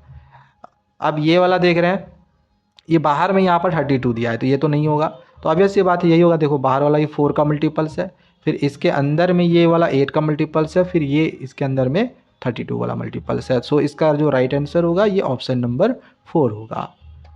सो जितने भी क्वेश्चन थे पेज नंबर 132 में, 33 में और 34 में, ये सारे क्वेश्चंस यहाँ पे हमने आप लोग कंप्लीट करवा दिए हैं।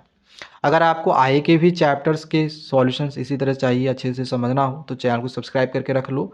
और अगर आपको एनसीईआरटी बुक का, चाहे किसी भी सब्जेक्ट का हो, जो नई एनसीईआरटी बुक हमारी निकाली गई है सारे सब्जेक्ट का, किसी का भी अगर आपको आंसर सॉल्यूशन समझना होगा, देखना होगा, तो हमारी ऐप को भी आप इंस्टॉल करके रख सकते हो, हमारे टेलीग्राम चैनल को आप ज्वाइन करके रख सकते हो, ठीक है। ऐप का लिंक डिस्क्रिप्शन पे भी मिल जाएगा और टेलीग्राम चैनल का भी लिंक डिस्क्रिप्शन पे मिल जाएगा, ठीक है, जाके ज्वाइन कर लेना। मिलते हैं दूसरे वीडियोज़ में। Thank you, bye bye.